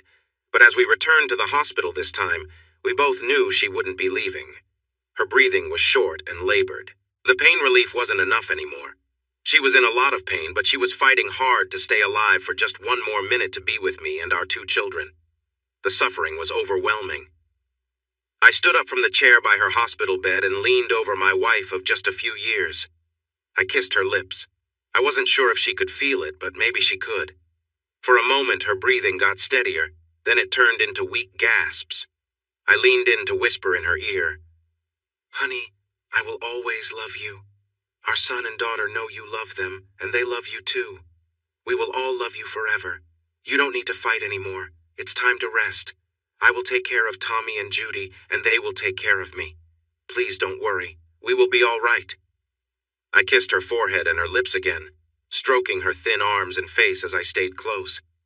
After a moment, she exhaled softly and didn't take another breath. The machines around her started to beep loudly, but I already knew what it meant. My Sharon was gone. With heavy heart, I stood tall and then bent forward to kiss her once more. I gently held her hand, then stepped away from the bed to let the doctor and nurses come in. I turned to face Sharon's parents. I hugged Judy and then Bruce. They stepped up to say goodbye to their youngest daughter. Through my tears, I looked for the door. I needed to find my son and daughter. I had to find a way to tell my 3-year-old girl and her 4-year-old brother that their mother would never hold them again, that she was with the angels now, watching over them forever. I wandered for a while, lost in my sadness while trying to be both mother and father to my little ones.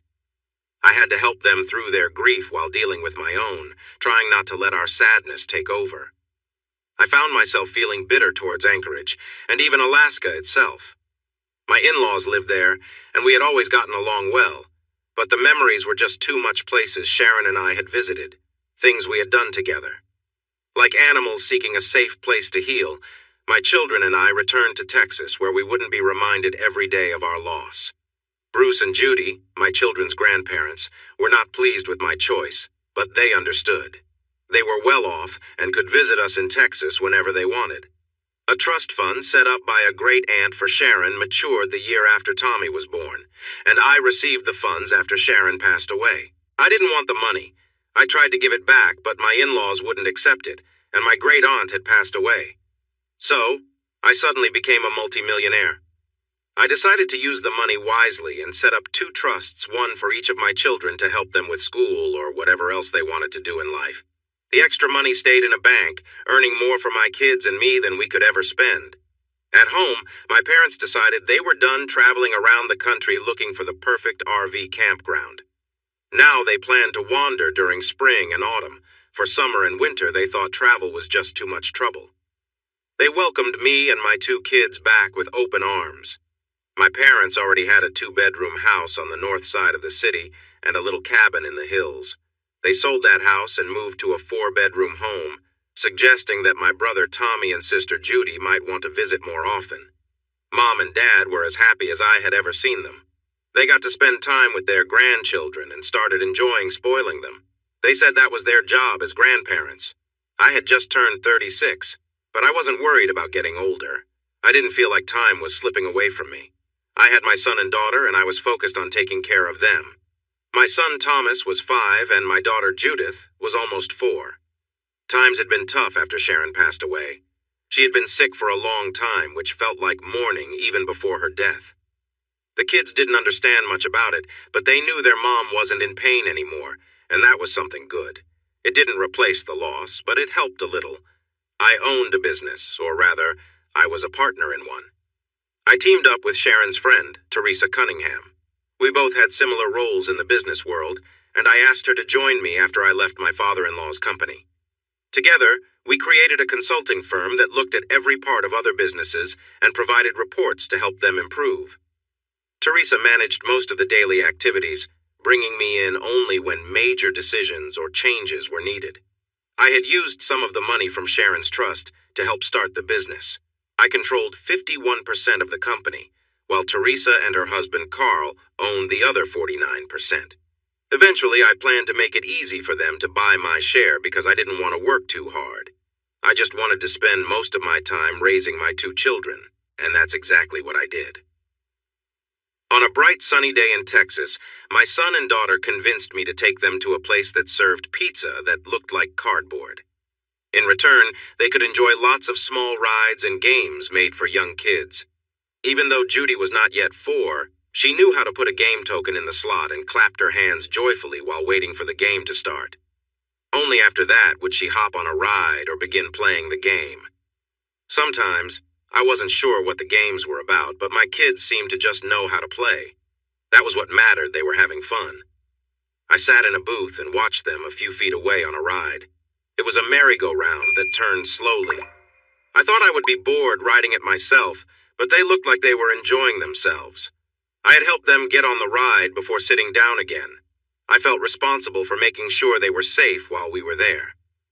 I looked around at the other parents and waited for a special pizza I had ordered, hoping it would taste better than the ones on the buffet. The kids would join me after the ride to eat the pizza or choose something from the buffet. I suspected they would pick from the buffet instead of eating what I had ordered. Watching their happy faces made me smile. Sharon was always in my thoughts, but we were trying to carry on without her. It had been almost a year since she had passed away. "Hey, cowboy," a woman said. "Got room for a couple of girls?" I was wearing a cowboy hat, so the word cowboy felt fitting, but I wondered why someone would. Then I recognized her voice. I turned and saw a beautiful woman with a little girl standing next to her. "My God," I said softly. "Mercedes?" I was up on my feet before I even realized it, looking at a lovely woman with dark hair and bright blue eyes. She smiled nervously at first, then with more confidence. I wasn't sure if I should hug her. I wanted to, but I remembered she had been married. I had read she was getting a divorce, but I didn't know if that was true. "Hi, Matt," she said quietly. She stepped close and gave me a light kiss on the lips, easing my uncertainty. I almost pulled her into a hug to return the kiss warmly. I held her elbows gently and found myself pulling her a bit closer. She seemed happy to come closer for another kiss. I knew I wouldn't cross any lines with a married woman, and I believed she understood my feelings. Still, her behavior felt different from what I expected from someone married. Suddenly, I felt a little tug on my jeans. I stepped back a bit from Mercedes and looked down at the cutest little girl I had ever seen, aside from my own daughter, Judy, of course. I couldn't help but smile at her. She wasn't shy at all. She returned my smile with a big grin. "Are you my mommy's friend?" she asked in a sweet voice. I bent down to talk to her at her level. I always thought it was rude for adults to look down on kids. "I think I must be," I replied. She had to be Mercedes' daughter, maybe even a younger version of her. "Are you my friend?" she asked. "Forever and ever," I said. The little girl beamed and scooted closer, rested her tiny hands on my shoulders, and gave me a kiss on the cheek. I could only return the hug and kiss. "What's your name, sweetie?" I asked. "Matea," she answered, "but you can call me Maddie." I was surprised. That was a cute version of my name. I looked up at Mercedes. She smiled and nodded. She had named her daughter after me. I was taken aback. Mercedes silently mouthed, "Later." To me, I definitely wanted to learn more about this. "How old are you, Maddie?" I asked. That was the second question all adults ask children they just met. "3," she quickly answered. She knew how to play along too. She had a bit of trouble showing me 3 fingers, needing to use her other hand to help. I stood up and scanned the area for my kids. Just then, the ride they were on stopped, and they climbed off, looking at me and the 2 new friends I had. I turned to them as they rushed over. "Tommy, Judy, I want you to meet some very good friends of mine. This is Mercedes and her daughter Maddie." The kids paused, unsure of what to do for a moment. To break the silence, I suggested we all go grab some pizza from the buffet and get some drinks. Judy, of course, wanted to check out the ice cream machine right away, but I gave her a knowing look. She understood. She was just testing the waters like all kids do. Before long, all 3 kids were on one side of the booth, happily eating pizza and chatting as if they had known each other forever. They started a game of kicking their feet against the bottom of the table to hear the noise. "I'm pretty sure people who kick tables don't get ice cream," I said loudly.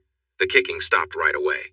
While I was bringing plates of pizza back to the table for the 3 kids and getting the special pie I ordered, Mercedes ended up sitting close to me on our side of the booth.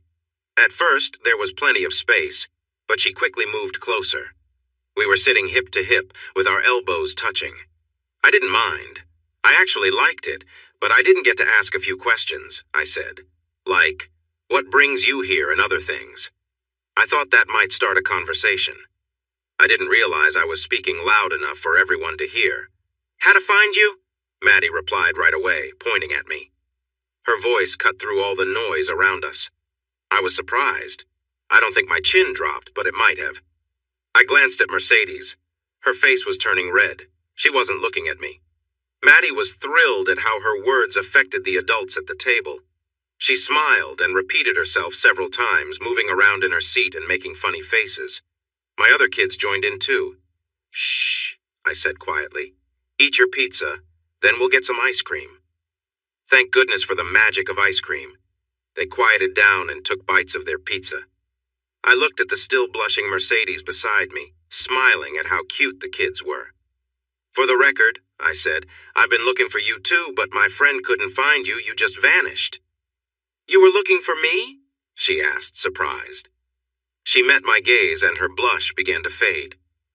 I heard you were getting a divorce, I said carefully. I didn't want to seem like I was stalking her. I tried to contact you but couldn't find a phone number or anything, so I hired someone to help. But he only got so far he lost track of you in Billings, Montana, I think. She smiled. Well, my uncle runs far, great Uncle Walter runs far, picked me up there and took me to his place in Wyoming. Maddie and I stayed with him and his girlfriend for a while because Reggie was being difficult. We needed to get away to a quieter place, she explained.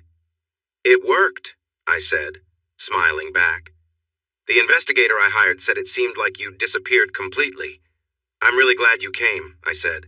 How long can you stay this time? Mercedes looked at me closely as if searching for something in my eyes. She leaned in closer and whispered, Until you tell us to leave. Instead of answering, I gently kissed her lips, taking my time but keeping it light. 3 pairs of curious eyes were watching us closely. What's that song? I asked. Until the 12th of never. A smile spread across my face. I kissed her again, then turned back to the kids who had been quietly watching us. They were busy eating the make-believe pizza. It was clear they really wanted ice cream and were trying their best to be good. Mercedes and I finished our pizza one-handed, her left hand holding my right under the table, and neither of us wanted to let go. Where are you staying? I asked. I was eager to move her and the kids to the ranch soon. I hadn't thought much about it. Mercedes might feel differently, but I hoped to convince her if she wasn't on board.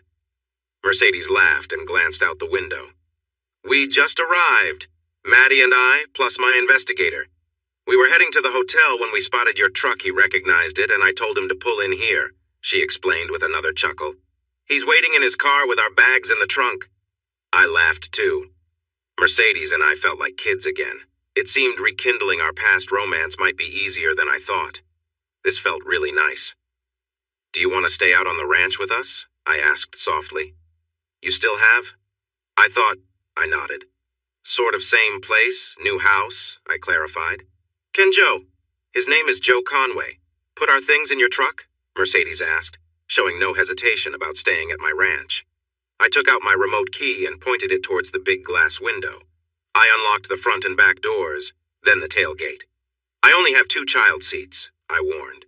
Don't worry, I've got it covered, Mercedes replied with confidence. I brought Maddie's seat all the way from Cheyenne. She freed her right hand and pulled out her phone. Joe, Mercedes, would you please put our things in Matt's truck? She asked. In the back part? She added, glancing at me. Have him put them in the truck bed, I told her, as a plan began to form in my mind. Tell him that we can pay a bit more for the concierge service, okay? I thought that was fair. Private investigators usually didn't deal with carrying bags or setting up car seats.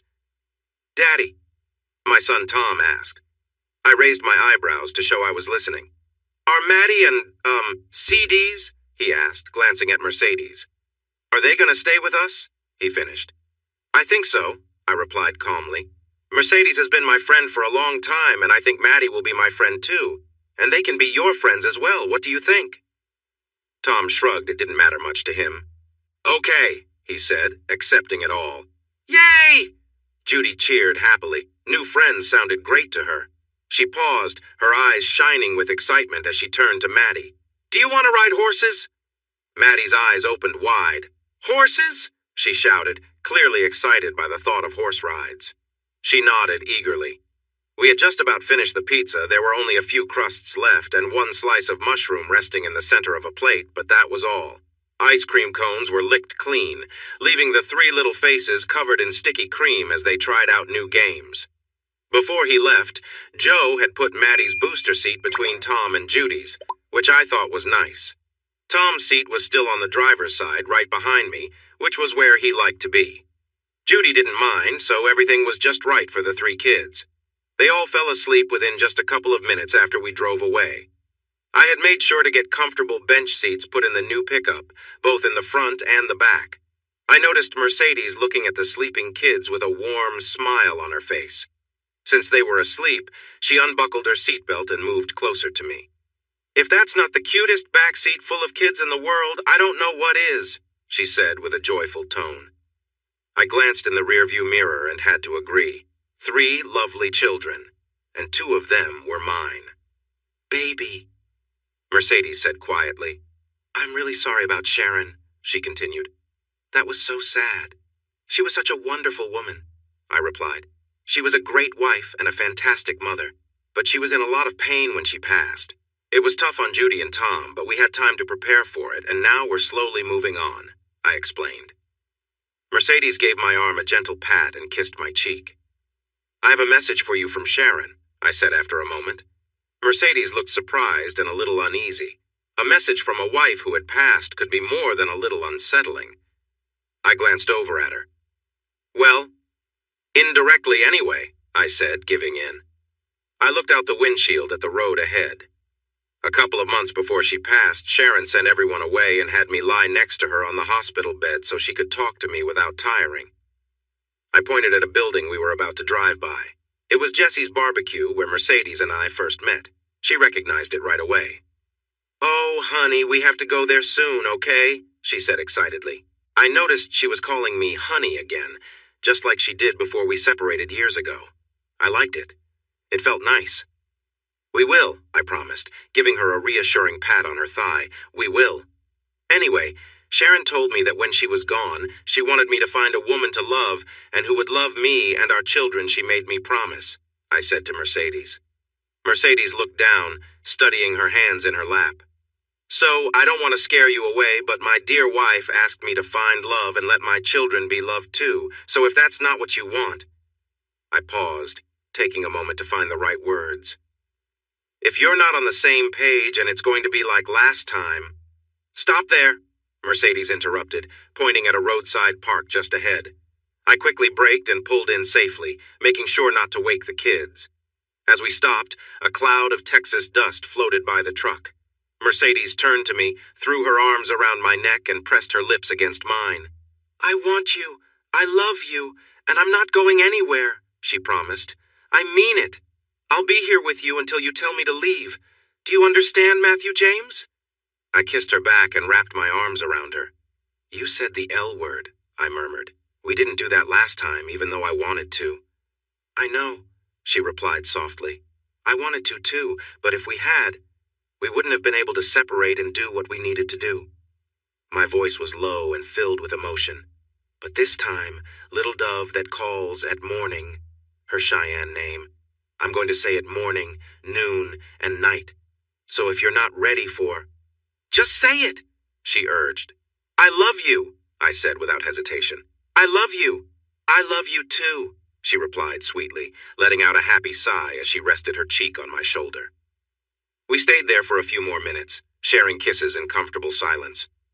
I put the truck back in gear and we continued down the highway. We didn't say much as we drove. We didn't need to. Our relationship, which had been interrupted years before, felt like it had resumed right where it left off. We were incredibly at ease with each other and already making plans for the future. When we arrived home, all 3 kids were lively after their nap on the way back to the ranch. They wanted to do everything at once. When the horses by the corral whinnied, we knew what to do first. Mercedes and I took the 3 children down there, bringing a small bag of apples. The kids fed the other horses while I saddled 2 Shetland ponies I had for my children. I thought about getting another one for Maddie, and I told her that. She was so happy and gave me a big hug and lots of kisses. Judy rode her gentle pony around the paddock by herself. She had only been riding for a month and was very proud of it. I put Maddie in the saddle behind Tommy, and my son took his new friend for a long ride. 3-year-old Maddie held on tight to Tommy's waist while he guided his Shetland around. After a while, 5-year-old Tommy came back to where Mercedes and I were standing and asked us to move Maddie in front of him so she could see where they were going. She loved it. Tommy received a big hug and a kiss on the cheek for that. He wasn't sure how to respond to Maddie's kiss, but accepted it, just like he did with his little sister's kisses. He didn't return them, but he didn't mind. Soon the kids decided they wanted to go swimming. We unsaddled the ponies, gave them water, then brushed them before letting them go back to the pasture. I raced the kids back to the house and sent them upstairs to change into their swimsuits. I thought Mercedes might want to unpack their things while I watched the kids in the wading pool, but she had other plans. She opened one suitcase to get her and Maddie's swimsuits, and we all went to the pool. Mercedes and I watched as the 3 kids laughed and played in the sun and water. As the sun began to set, I started the grill and cooked a couple of steaks for myself and Mercedes, along with some chicken drumsticks for the kids. I also made baked potatoes and roasted some asparagus and other veggies to make sure we all ate healthy. After dinner, the kids used their remaining energy to chase fireflies around the backyard. By bedtime, they were starting to tire. Mercedes and I helped them shower. My kids went into the master bath while Mercedes took little Maddie to the bathroom down the hall. This was all part of my plan. I wanted the kids to be so tired that they would sleep soundly all night long. Mercedes and I walked from my children's bedroom to Maddie's, watching them as they slept. I had my arm around her waist, no longer pretending we were just friends as we had told the kids. I'm pretty sure when the Bible talks about angels, I said, it was thinking of a sleeping child. I smiled. Mercedes replied. She shifted from beside me to in front of me and wrapped her arms around my waist, leaning in close. We shared our first kiss without anyone watching, since she and Stevie left me years ago. We both noticed 3 pairs of curious eyes watching us. In her room, Mercedes opened another suitcase and took out a nightgown before we walked down the hall to my bedroom. It was ours now, and we didn't feel the need to talk about it. We spent the night together, enjoying each other's company and reconnecting. It turned out we still remembered how to be close to one another. Everything felt right. Mercedes got up just before sunrise, put on her nightgown, and went to her bedroom where she still hadn't unpacked her things. We kept up the act of sleeping separately for almost 3 weeks. Mercedes would wake up early to return to her bed, but one morning the alarm clock failed. The first thing we knew of the problem was when all 3 kids climbed into bed with us and said someone needed to get up and make breakfast. They didn't care who cooked pancakes and sausage, but it had to be quick so they could watch their cartoons. Mercedes was in her nightgown, and I was in my boxers. We were lucky we had changed into something before we fell asleep. I didn't want to think about what would have happened if they'd found us unprepared. I decided I would change the batteries in the baby monitors and turn up the volume so we could get some warning next time.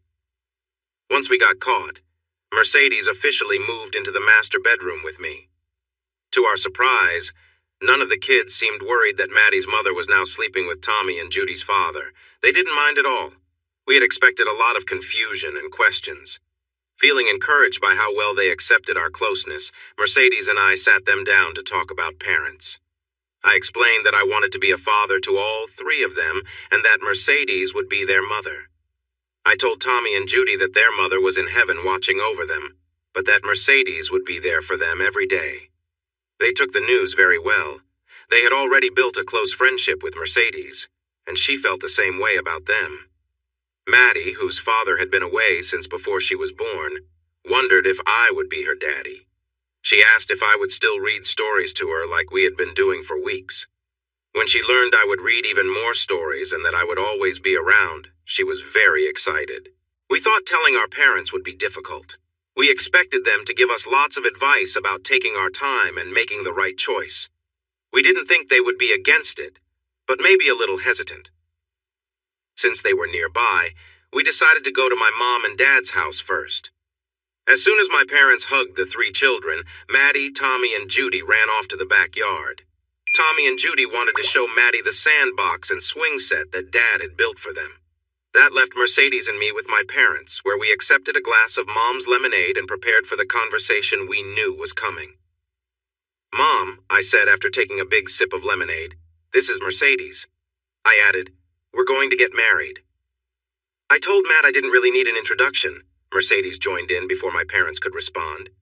"We actually met years ago in a video chat. Matt introduced us back then." She asked my mom, "Do you remember?" Mom looked surprised. I could tell she was about to ask some important questions but couldn't get them out. She studied Mercedes closely. No, honey, I don't think." "What if I said I was holding up something special?" Mercedes asked playfully. "Or how about something unique that you left behind from a trip?" Mom blinked, and then she seemed to understand. "Oh, dear," Mom exclaimed, blushing bright red. "The girl in the mirror," Dad said with a smile. Dad got up, walked over to Mercedes, and shook her hand formally. "Very nice to meet you," he said, sounding pleased. He was supportive of us. He called us a nice couple and went to the kitchen to refill the lemonade. When Mercedes shared that she was half Cheyenne, my parents were amazed. She told them how her dad always spoke of meeting a cheerful Irish girl, and her mom boasted about capturing a Cheyenne warrior. Mom and Dad were completely fascinated. After dinner, when the three kids asked my dad to read them stories, it was clear my parents were just as charmed by my Cheyenne friend and her daughter as I was. No one mentioned that our relationship was moving too fast. Our body language seemed to assure Mom that everything would be just fine. By the time we finished washing and putting away the dishes that evening, Mom and Dad were busy trying to get their third grandchild to call them Grandma and Grandpa. They managed to do this with little effort. Maddie didn't know her own grandparents very well, so she easily accepted Tommy and Judy as her new grandparents. A week later, we flew to Philadelphia so that Mercedes could introduce me and my children to her parents. I really enjoyed meeting them. When I first met Mercedes years ago, I thought it would be great to know her family, and I was right. At first, her parents were a bit worried since Mercedes had just gone through a divorce, but they welcomed me and my children warmly, and we had a wonderful time. I suspected that Mercedes had talked to her mother, Fiona, about the 3 weeks we spent together earlier. It seemed she had done this shortly after she left me, because Fiona hugged me tightly before we were even introduced. By the time we left to go home, Tommy and Judy had gained another set of caring grandparents who were eager to spoil them. Mercedes called her ex-husband's parents to see if they wanted to meet Maddie, but they said no. That was fine with us. All 5 of us flew to Anchorage to visit Tommy and Judy's other grandparents. On the plane, the kids had a great time, quickly winning over the flight attendants in first class. They got extra snacks and a lot of attention during the flight. While the attendants played with the kids, Mom and Dad held hands and rested. Our visit with Bruce and Judy went really well, even though I had worried about it before. They knew that Sharon had asked me to find a mother for the kids and someone for me to love. They were surprised that I had found someone so quickly, but they welcomed Mercedes without hesitation. Overall, our introductions to all the family members went smoothly. Mercedes and I fit together perfectly, just like 2 pieces of a puzzle. We never had an official first date and went from just met to being completely involved very quickly. After she returned, we fell back into our relationship easily, always keeping an eye out for any issues, but we couldn't find any. Feeling encouraged, Mercedes and I got married just 3 months after she and Maddie surprised my kids and me at the pizza restaurant. Being married to Mercedes was an adventure, but a comfortable one. We agreed on many things, but we always had discussions about our different ideas. Whenever we disagreed, we talked it through and found a solution together. Sometimes we saw things from each other's viewpoints. Other times, we disagreed. The hardest moments for us were when Mercedes thought about what could have been. She often worried that she was too focused on her dance career. She wondered how our relationship might be different if she hadn't left to follow her passion. I tried to be practical about it. What happened in the past couldn't be changed. We had 3 wonderful kids who we loved dearly, and we would never regret having them. Deep down, we both knew that if Mercedes hadn't continued with her dance group, she might have regretted it later on. Any connection we had back then likely wouldn't have lasted, and we wouldn't be together today. Despite everything that had happened, we were happily married with 3 amazing children. We shared a deep love for each other and enjoyed our blended family. We fit together well and took on our roles easily. Mercedes was the mom to our kids, and I was the dad. We worked together to set rules and boundaries in our family, showing our children what a loving relationship looks like every day. One way we kept our bond strong was by having date nights often. We were newlyweds, after all. My parents, or Grandma and Grandpa, loved to have the kids over for sleepovers, sometimes for entire weekends. When they were busy, 2 sisters helped us by babysitting. A long time ago, I sold a horse named Ginger and another younger mare to 2 girls named Amber and Pamela who lived close by. Now in their late teens, they were perfect for watching our 3 little ones, and we paid them well for their help. During the week, the kids attended a nearby daycare. It was important to me, and I convinced Mercedes it was a good idea. The daycare was small and had a wonderful caregiver-to-child ratio, which meant there was plenty of attention for each child. We believed it was essential for our kids to meet and play with other children. From what Tommy, Judy, and Maddie told us, they had a great time there and learned how to get along and work with others. Things were settling down nicely. In fact, everything felt nearly perfect. The bank of TV monitors announced that the 3:18 flight from Philadelphia had arrived right on time. Mercedes and I stood by the carousel waiting for our luggage to appear. We were waiting for the new teacher for Mercedes's dance school. She had mentioned it would be a woman from her dance group who was retiring. Mercedes had stepped back from performing after hurting her ankle, and it took a long time to heal. While her ankle improved, it was never strong enough for the tough demands of dancing on stage and all the practice that came with it. Now she enjoyed teaching and was really happy with it. I was lost in thought, watching passengers checking in for their flights down the long hallway. I wondered why most of them didn't use the kiosks around. It seemed strange to wait in line when they could just use the touchscreens. But that was up to them. "Hey, did someone say this is National Fly Naked Day?" a soft voice suddenly asked from behind me. I jumped slightly and turned around to see Stephanie, I said, surprised. "What are you doing here?" I quickly glanced at my wife, who was smirking a few steps away. I realized I had been tricked, but I would address that later when we were away from the busy airport. I turned back to Stephanie, took her hands in mine, and held her at arm's length. Time hadn't changed how attractive the blonde woman was. She caught the eye of not just men, but many women, too. "I should have guessed it was you," I said, feeling a bit foolish for not noticing sooner. A new dance instructor from Philadelphia? Of course, it made sense. "It's so nice to see you," I told Stephanie and kissed her cheek. "And who's this?" I asked, stepping back a bit. I noticed a little girl hiding behind Stephanie's leg, her skirt coming to mid-thigh. Clearly, Stephanie was still quite bold. "This is Daphne. Daphne, sweetie, can you say hello to Matt?" I bent down to be at her level and smiled. "I'm really happy to meet you, Daphne. Did your mom tell you that we were friends a long time ago?" The little girl nodded shyly, then suddenly smiled and rushed to hug me. I wasn't ready for it, and it almost knocked me off balance. I quickly put my hand behind me to steady myself on the floor. After regaining my balance, I placed my hands on her waist and hugged her back, giving her a gentle kiss on the cheek. "Let's play a little question game, like grown-ups do," I suggested. "How old are you?" She proudly held up 4 fingers, smiling widely. "And what's your name?" "Daphne Mercedes Walton," she replied cheerfully. I glanced quickly at Mercedes. "Do you know that lady?" I asked, pointing at my wife. Daphne nodded eagerly. "Aunt Mercedes," she said. "I think Aunt Mercedes could use a hug too, don't you?" I suggested. The little 4-year-old nodded again and hurried over to Mercedes. My wife bent down to pick up the little girl and they hugged tightly. When I stood up, Stephanie came into my arms. She wrapped her arms around me and hugged me more warmly than before. "I missed you, Matt," she whispered. She gave me a light kiss, then turned and joined Mercedes. The 3 of them shared a big group hug for a moment. A buzzer sounded, and the luggage carousel began moving, bringing all the passengers' bags around for collection.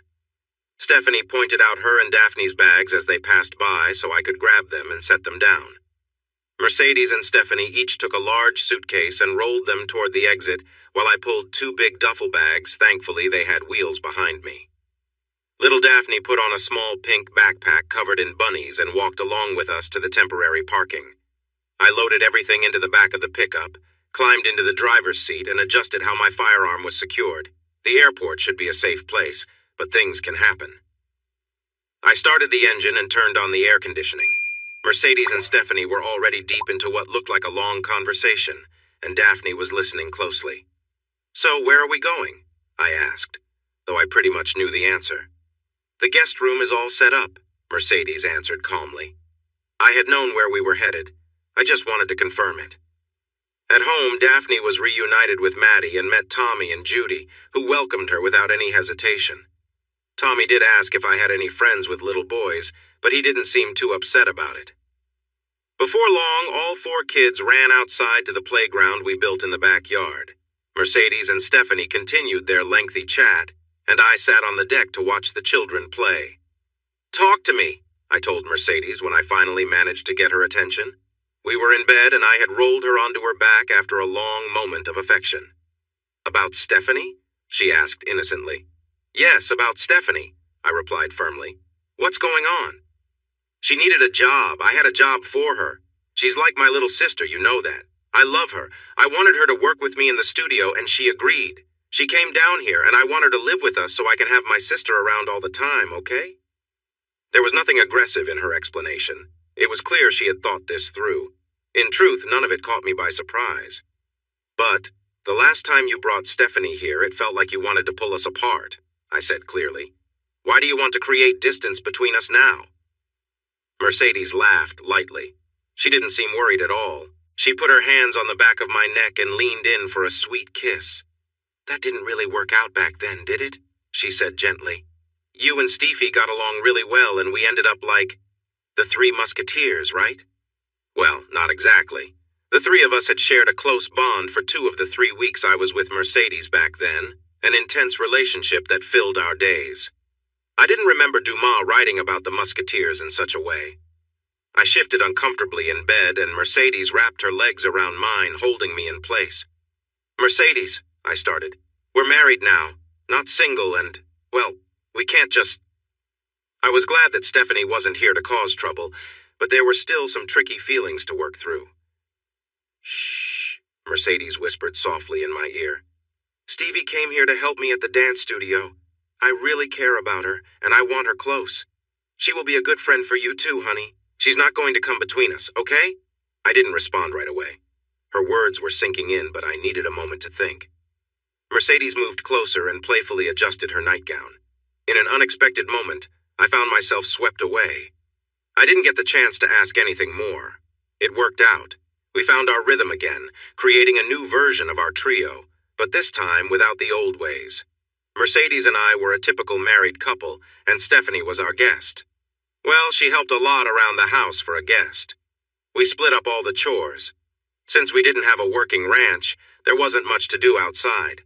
I usually handled those tasks, but the women often joined me. Mercedes and Stephanie would leave every Monday, Wednesday, and Friday morning in Mercedes's SUV to teach adult classes at the dance studio. On Tuesday and Thursday afternoons, they held classes for children after school. I took care of breakfast for our 4 kids, getting them ready for daycare if I had to go into the office or dress them for a fun day at home. If the weather was nice, the kids loved to play outside in the morning. They liked to see me on the deck where I could watch them as they played. Sometimes they would ask me to join in and play different characters based on the current mood. After an early dinner on Tuesdays and Thursdays, I would take all 4 children in their dance outfits to the studio, where they would join classes with kids their age. Tommy was not very excited about the dance classes, but the 3 girls loved learning to dance with Mercedes and Stephanie. Tommy tolerated it and even seemed to have fun sometimes. We settled into a routine but kept things fresh and exciting. Our date nights with Mercedes often included Stephanie, and we would go out for dinner, dancing, concerts, or even a movie every now and then. We also got involved, even a little bit, with some local charities and community activities. We received an invitation to a ball at the home of Kyle Mulvane, which aimed to raise money for preserving local historical sites. The joke was that the Mulvanes owned a large part of the southwest side of the city and had plans to acquire more. They were seen as important figures in the city. I had one invitation, but managed to get another so Stephanie could join Mercedes and me. The event allowed for semi-formal attire. Mercedes and Stephanie wore lovely evening gowns. Mercedes chose a dress in a soft greenish-gray color that looked stunning on her. It had an elegant design that showed off her long, graceful leg. Stephanie wore a beautiful royal blue gown that suited her perfectly. It had a deep neckline that highlighted her features nicely, and a slit on the left side to showcase her leg. As for me, I was dressed in a black tuxedo jacket and pants with a white formal shirt, black bow tie, and a cummerbund paired with shiny boots. I felt good in my cummerbund, especially since it helped me conceal my sidearm, which I carried for safety. I had considered leaving my firearm at home, but it felt strange to be without it. I had my concealed carry permit for a long time and felt strongly about protecting myself and my family. One of the first things I did after moving back to Texas was to renew my permit. When we entered the venue, we attracted a lot of attention, mainly because the two women I was with looked stunning in their gowns. We drew even more attention when we began to dance. Mercedes and Stephanie loved to dance.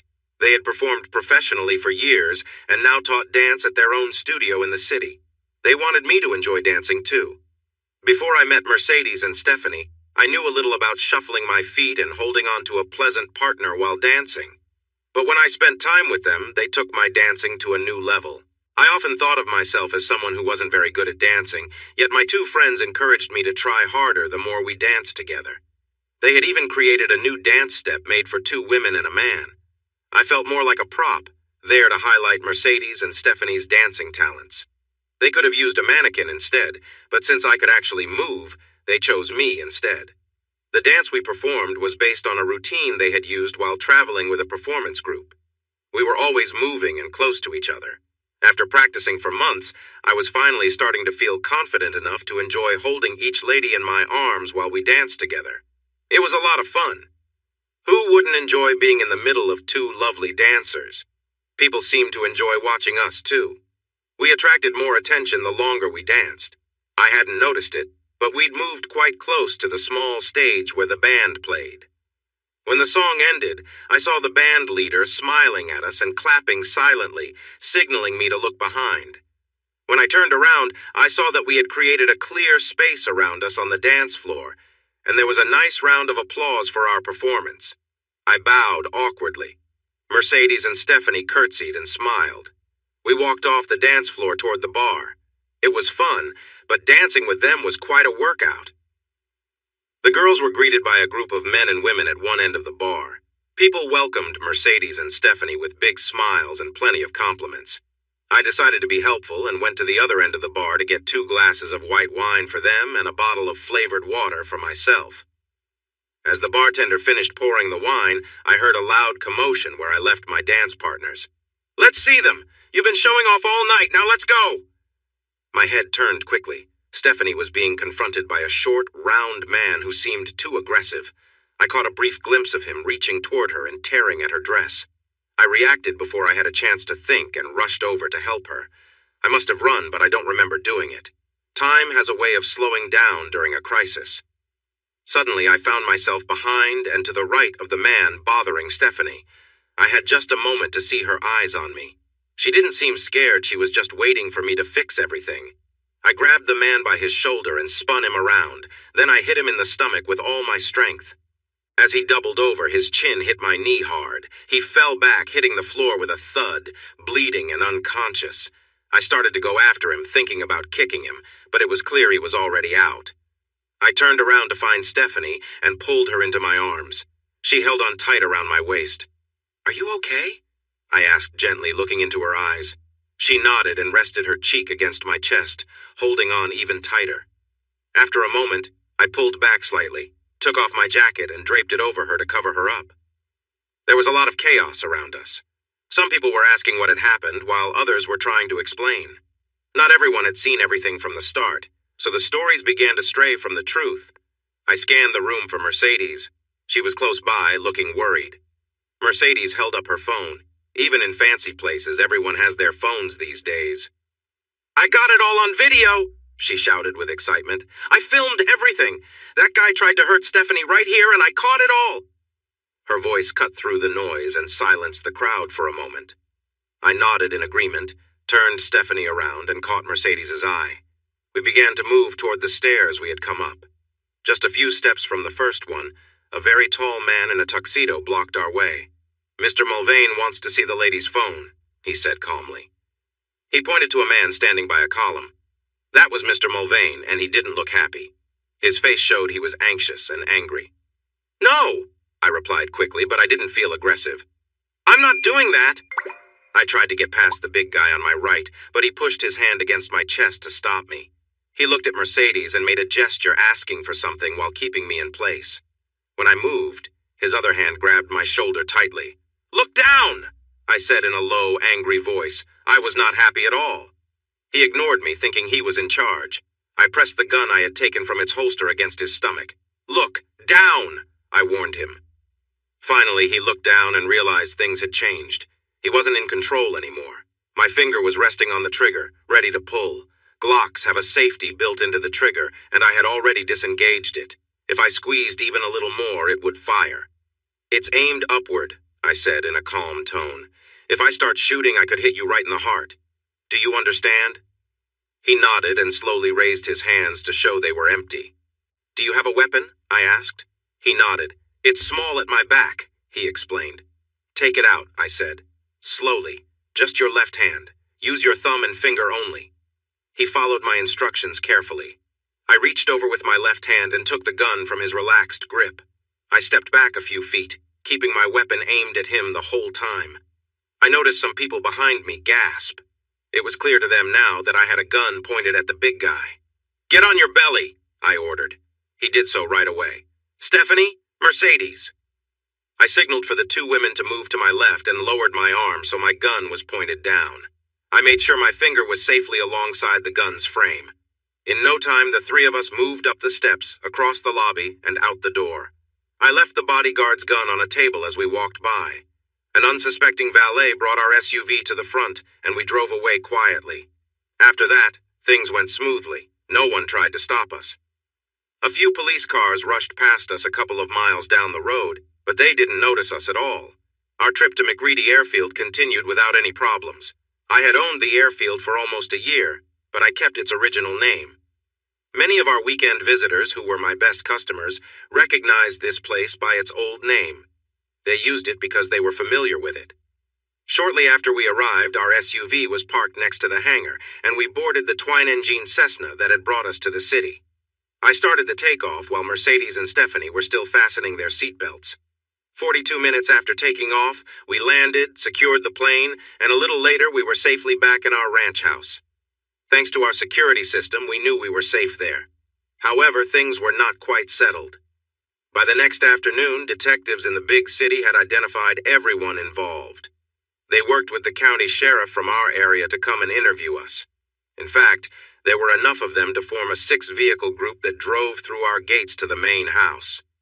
The sheriff himself came to our door showing respect.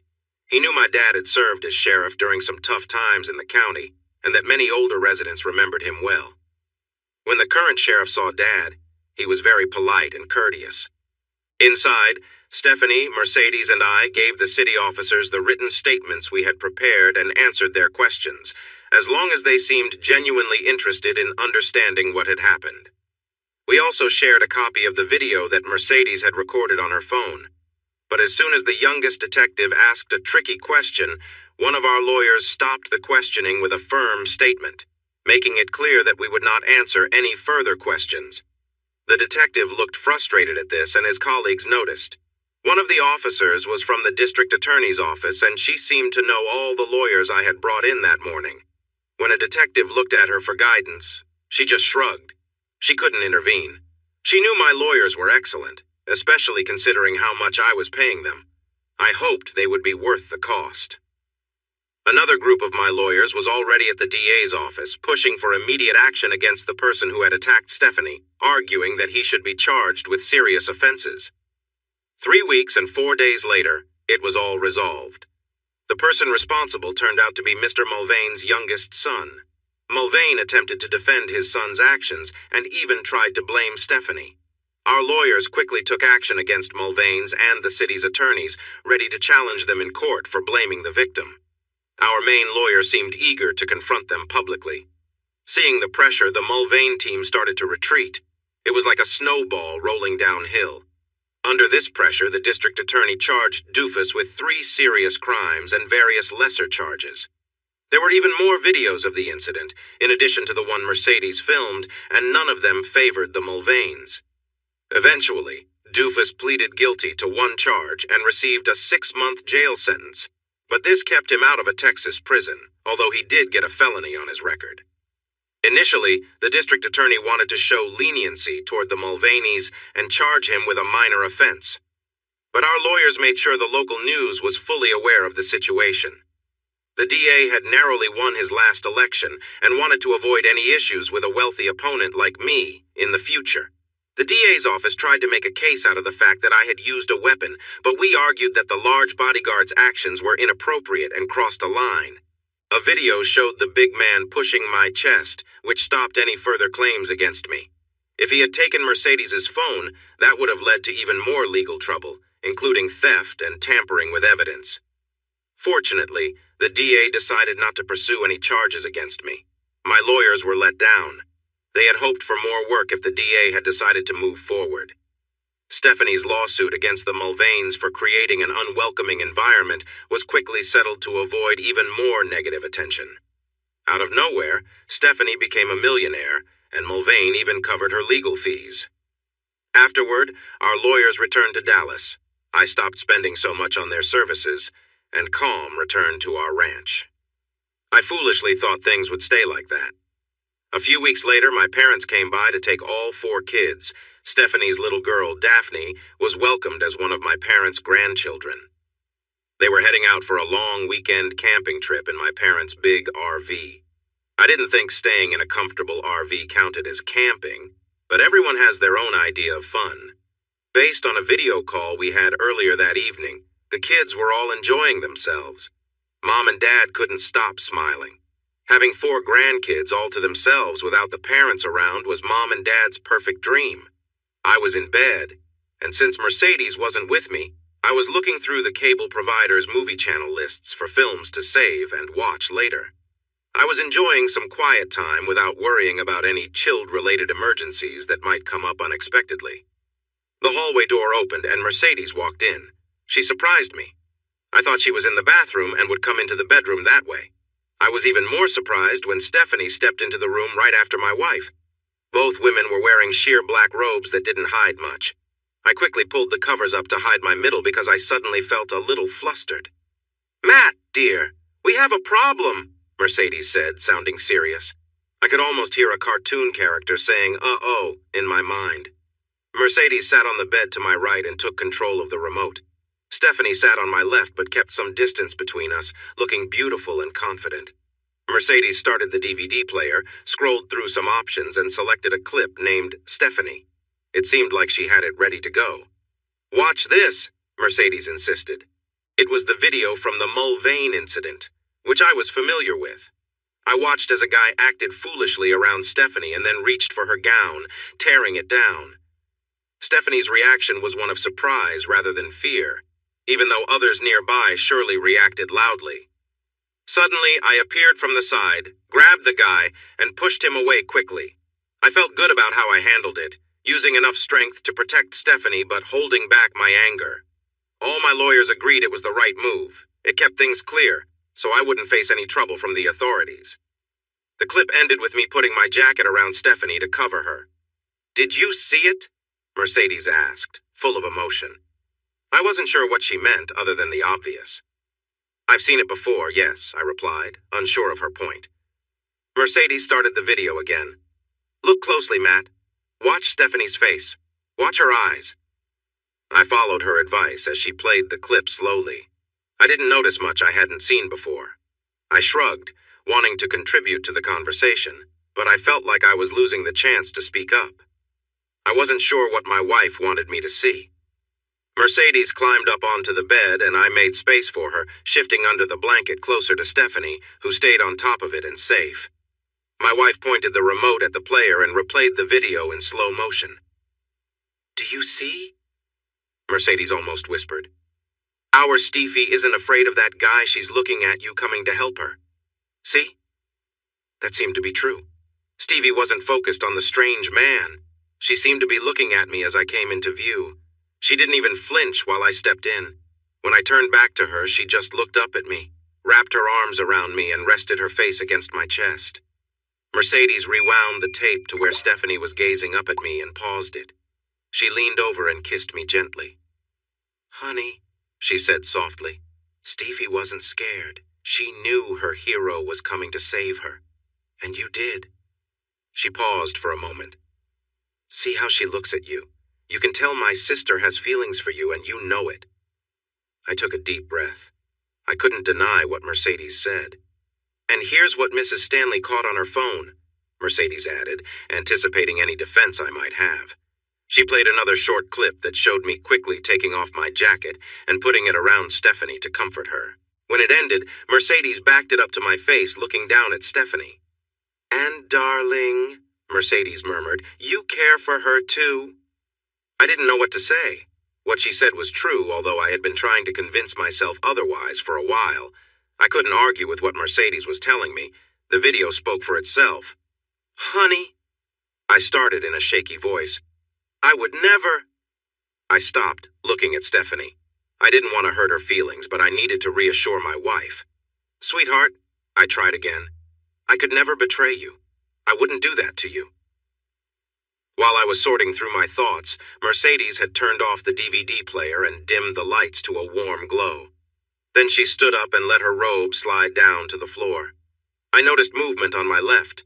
Stephanie was also letting her robe fall and was smiling at me as she did. Both women slipped under the blanket and cuddled close. Stephanie rested her head on my shoulder while Mercedes snuggled next to me and propped herself up on her elbow. "Sweetheart," she whispered gently, "I know you would never betray me." "You don't have to worry, Matt," Mercedes said gently. "But—" I started, hesitating. "Shh, I know," she replied, giving me a comforting pat on the shoulder. Both women gave me a light, friendly kiss on the cheek. "Look, Matt," Mercedes continued calmly, "there's no betrayal here, no secrets, no sneaking around. Everything's right here, open for all of us." Stephanie leaned over, resting on her elbow, and gave me a warm, reassuring kiss. "I love you, Matt," she said quietly. "I have for a long time, and I always will." "You see?" Mercedes added softly. "She cares about you, and I care about her, and you care about both of us, right?" "I do," I said, taking a deep breath. "But since you were part of Stephanie's journey, we just need to make things right. You see that, don't you?" Mercedes continued. How did I protested, surprised. "I hadn't realized my part in all of this." "Because he wasn't you," Stephanie said softly. "And I think I was looking for you all along without realizing it. I didn't mean for things to happen as they did, but here we are now, and I know we'll be happier together." I listened, letting her words sink in. It was clear that both Mercedes and Stephanie meant what they said. "But do you know how complicated this is going to be?" I sighed. They didn't seem too worried, and I had to admit I felt a bit of relief. "Yep," Mercedes replied cheerfully from one side. "We'll figure it out," Stephanie added from the other. "It'll be great." And for the most part, it was. We each had our own strong personalities, which sometimes led to disagreements, but we promised each other to always talk things through and never let issues build up. We agreed to resolve things, no matter how long it took, before calling it a night. We shared our lives openly and respectfully, and we grew closer as we continued on our journey together.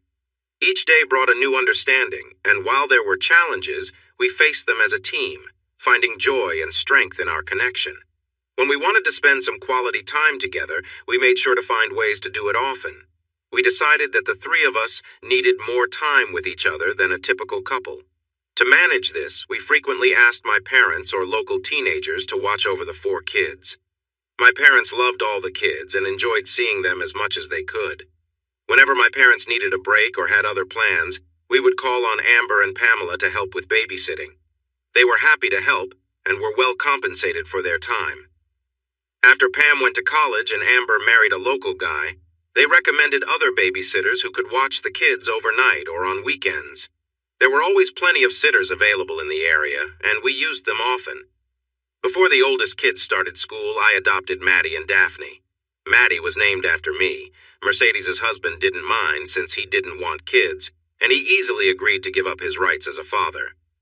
Daphne's ex also agreed to do the same since he met someone else and wanted to focus on their family. He couldn't afford to visit Daphne regularly, and their relationship faded away. I was surprised when Stevie and Mercedes decided they wanted more children. I thought 4 was enough, but they convinced me otherwise. Stevie had another girl, and Mercedes had a boy a couple of years after we all became a close-knit trio. Then Stevie had a boy, and Mercedes welcomed another girl. I loved all the kids. My life was full of love from my partners and the children around us. I looked down the hill and saw my 19-year-old son, Tommy, and a couple of the older girls walking up to the house, probably for dinner, even though it was a bit early. Mercedes handed me a glass of iced tea, and we settled into our porch chairs to enjoy the cool evening air. Tommy had grown into a stronger version of me, but you could still see his mother in his nose and his serious expressions. 17-year-old Maddie was a cheerful look-alike of her mother, Mercedes, while 18-year-old Daphne had the grace and charm of Stevie. Tommy and Daphne were already attending Texas 8A&DM, and Maddie was preparing to start there in the fall. My daughter Judy wanted to become a pediatrician and was studying pre-med at TCU, but was home with us for a few weeks between terms. Judy was in the backyard supervising the younger children as they played. I could hear their happy squeals and shouts. When I was a teenager, younger than our older kids are now, my mom and dad let me stay alone in the house that our kids just left. Later, I convinced Mercedes and Stevie that letting our older kids do the same would help them learn responsibility and prepare for adulthood. I thought it was a good idea. The 4 of them had made the place feel like home. There were plenty of bedrooms, and everyone seemed content. The kids enjoyed their freedom, which also gave us adults some room to care for the younger ones. I appreciated not having to listen to the latest music that I found hard to understand. I watched Tommy, Daphne, and Maddie walk steadily up the path toward us. The area where I used to train was now just an open field. Tommy and the 2 girls were linked together as they stopped. Tommy and Maddie looked at each other closely. Maddie wrapped her arms around Tommy's neck and gave him a kiss. After that, Daphne pulled Tommy closer and kissed him too. "Wow," I said in surprise. It was clear what they were trying to tell us. They started moving again. Tommy had one arm around Maddie and the other around Daphne, while the girls held on to him just as tightly. Mercedes laughed next to me. "I told you he'd figure it out eventually," she said while looking at Stevie. Stevie giggled in response. "Took him long enough, huh?" I realized I had missed some signs around me. "Dad," Tommy said when they reached the porch. He didn't sound rude. He seemed sincere. The girls kissed me on the cheek and waited nearby with gentle smiles. I looked at the 3 of them.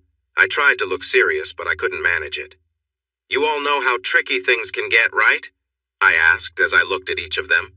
I expected to see some shame, but none was there. "Yes," they replied together, smiling again. The girls walked up the steps to link arms with their mothers. "But we'll always have you and Mom to help us when things get tough, Daddy," Maddie said softly but confidently. I let out a deep sigh. There was no point in resisting what was already happening. "All right, go inside and wash up for dinner," I said, standing up and heading to the front door. I gave Tom and the young women a warm hug as they walked into the living room. I watched them go inside and took a deep breath. I never really wanted them to grow up, but here we are. My 2 loving wives came to me, wrapped me in their arms, and showered me with kisses.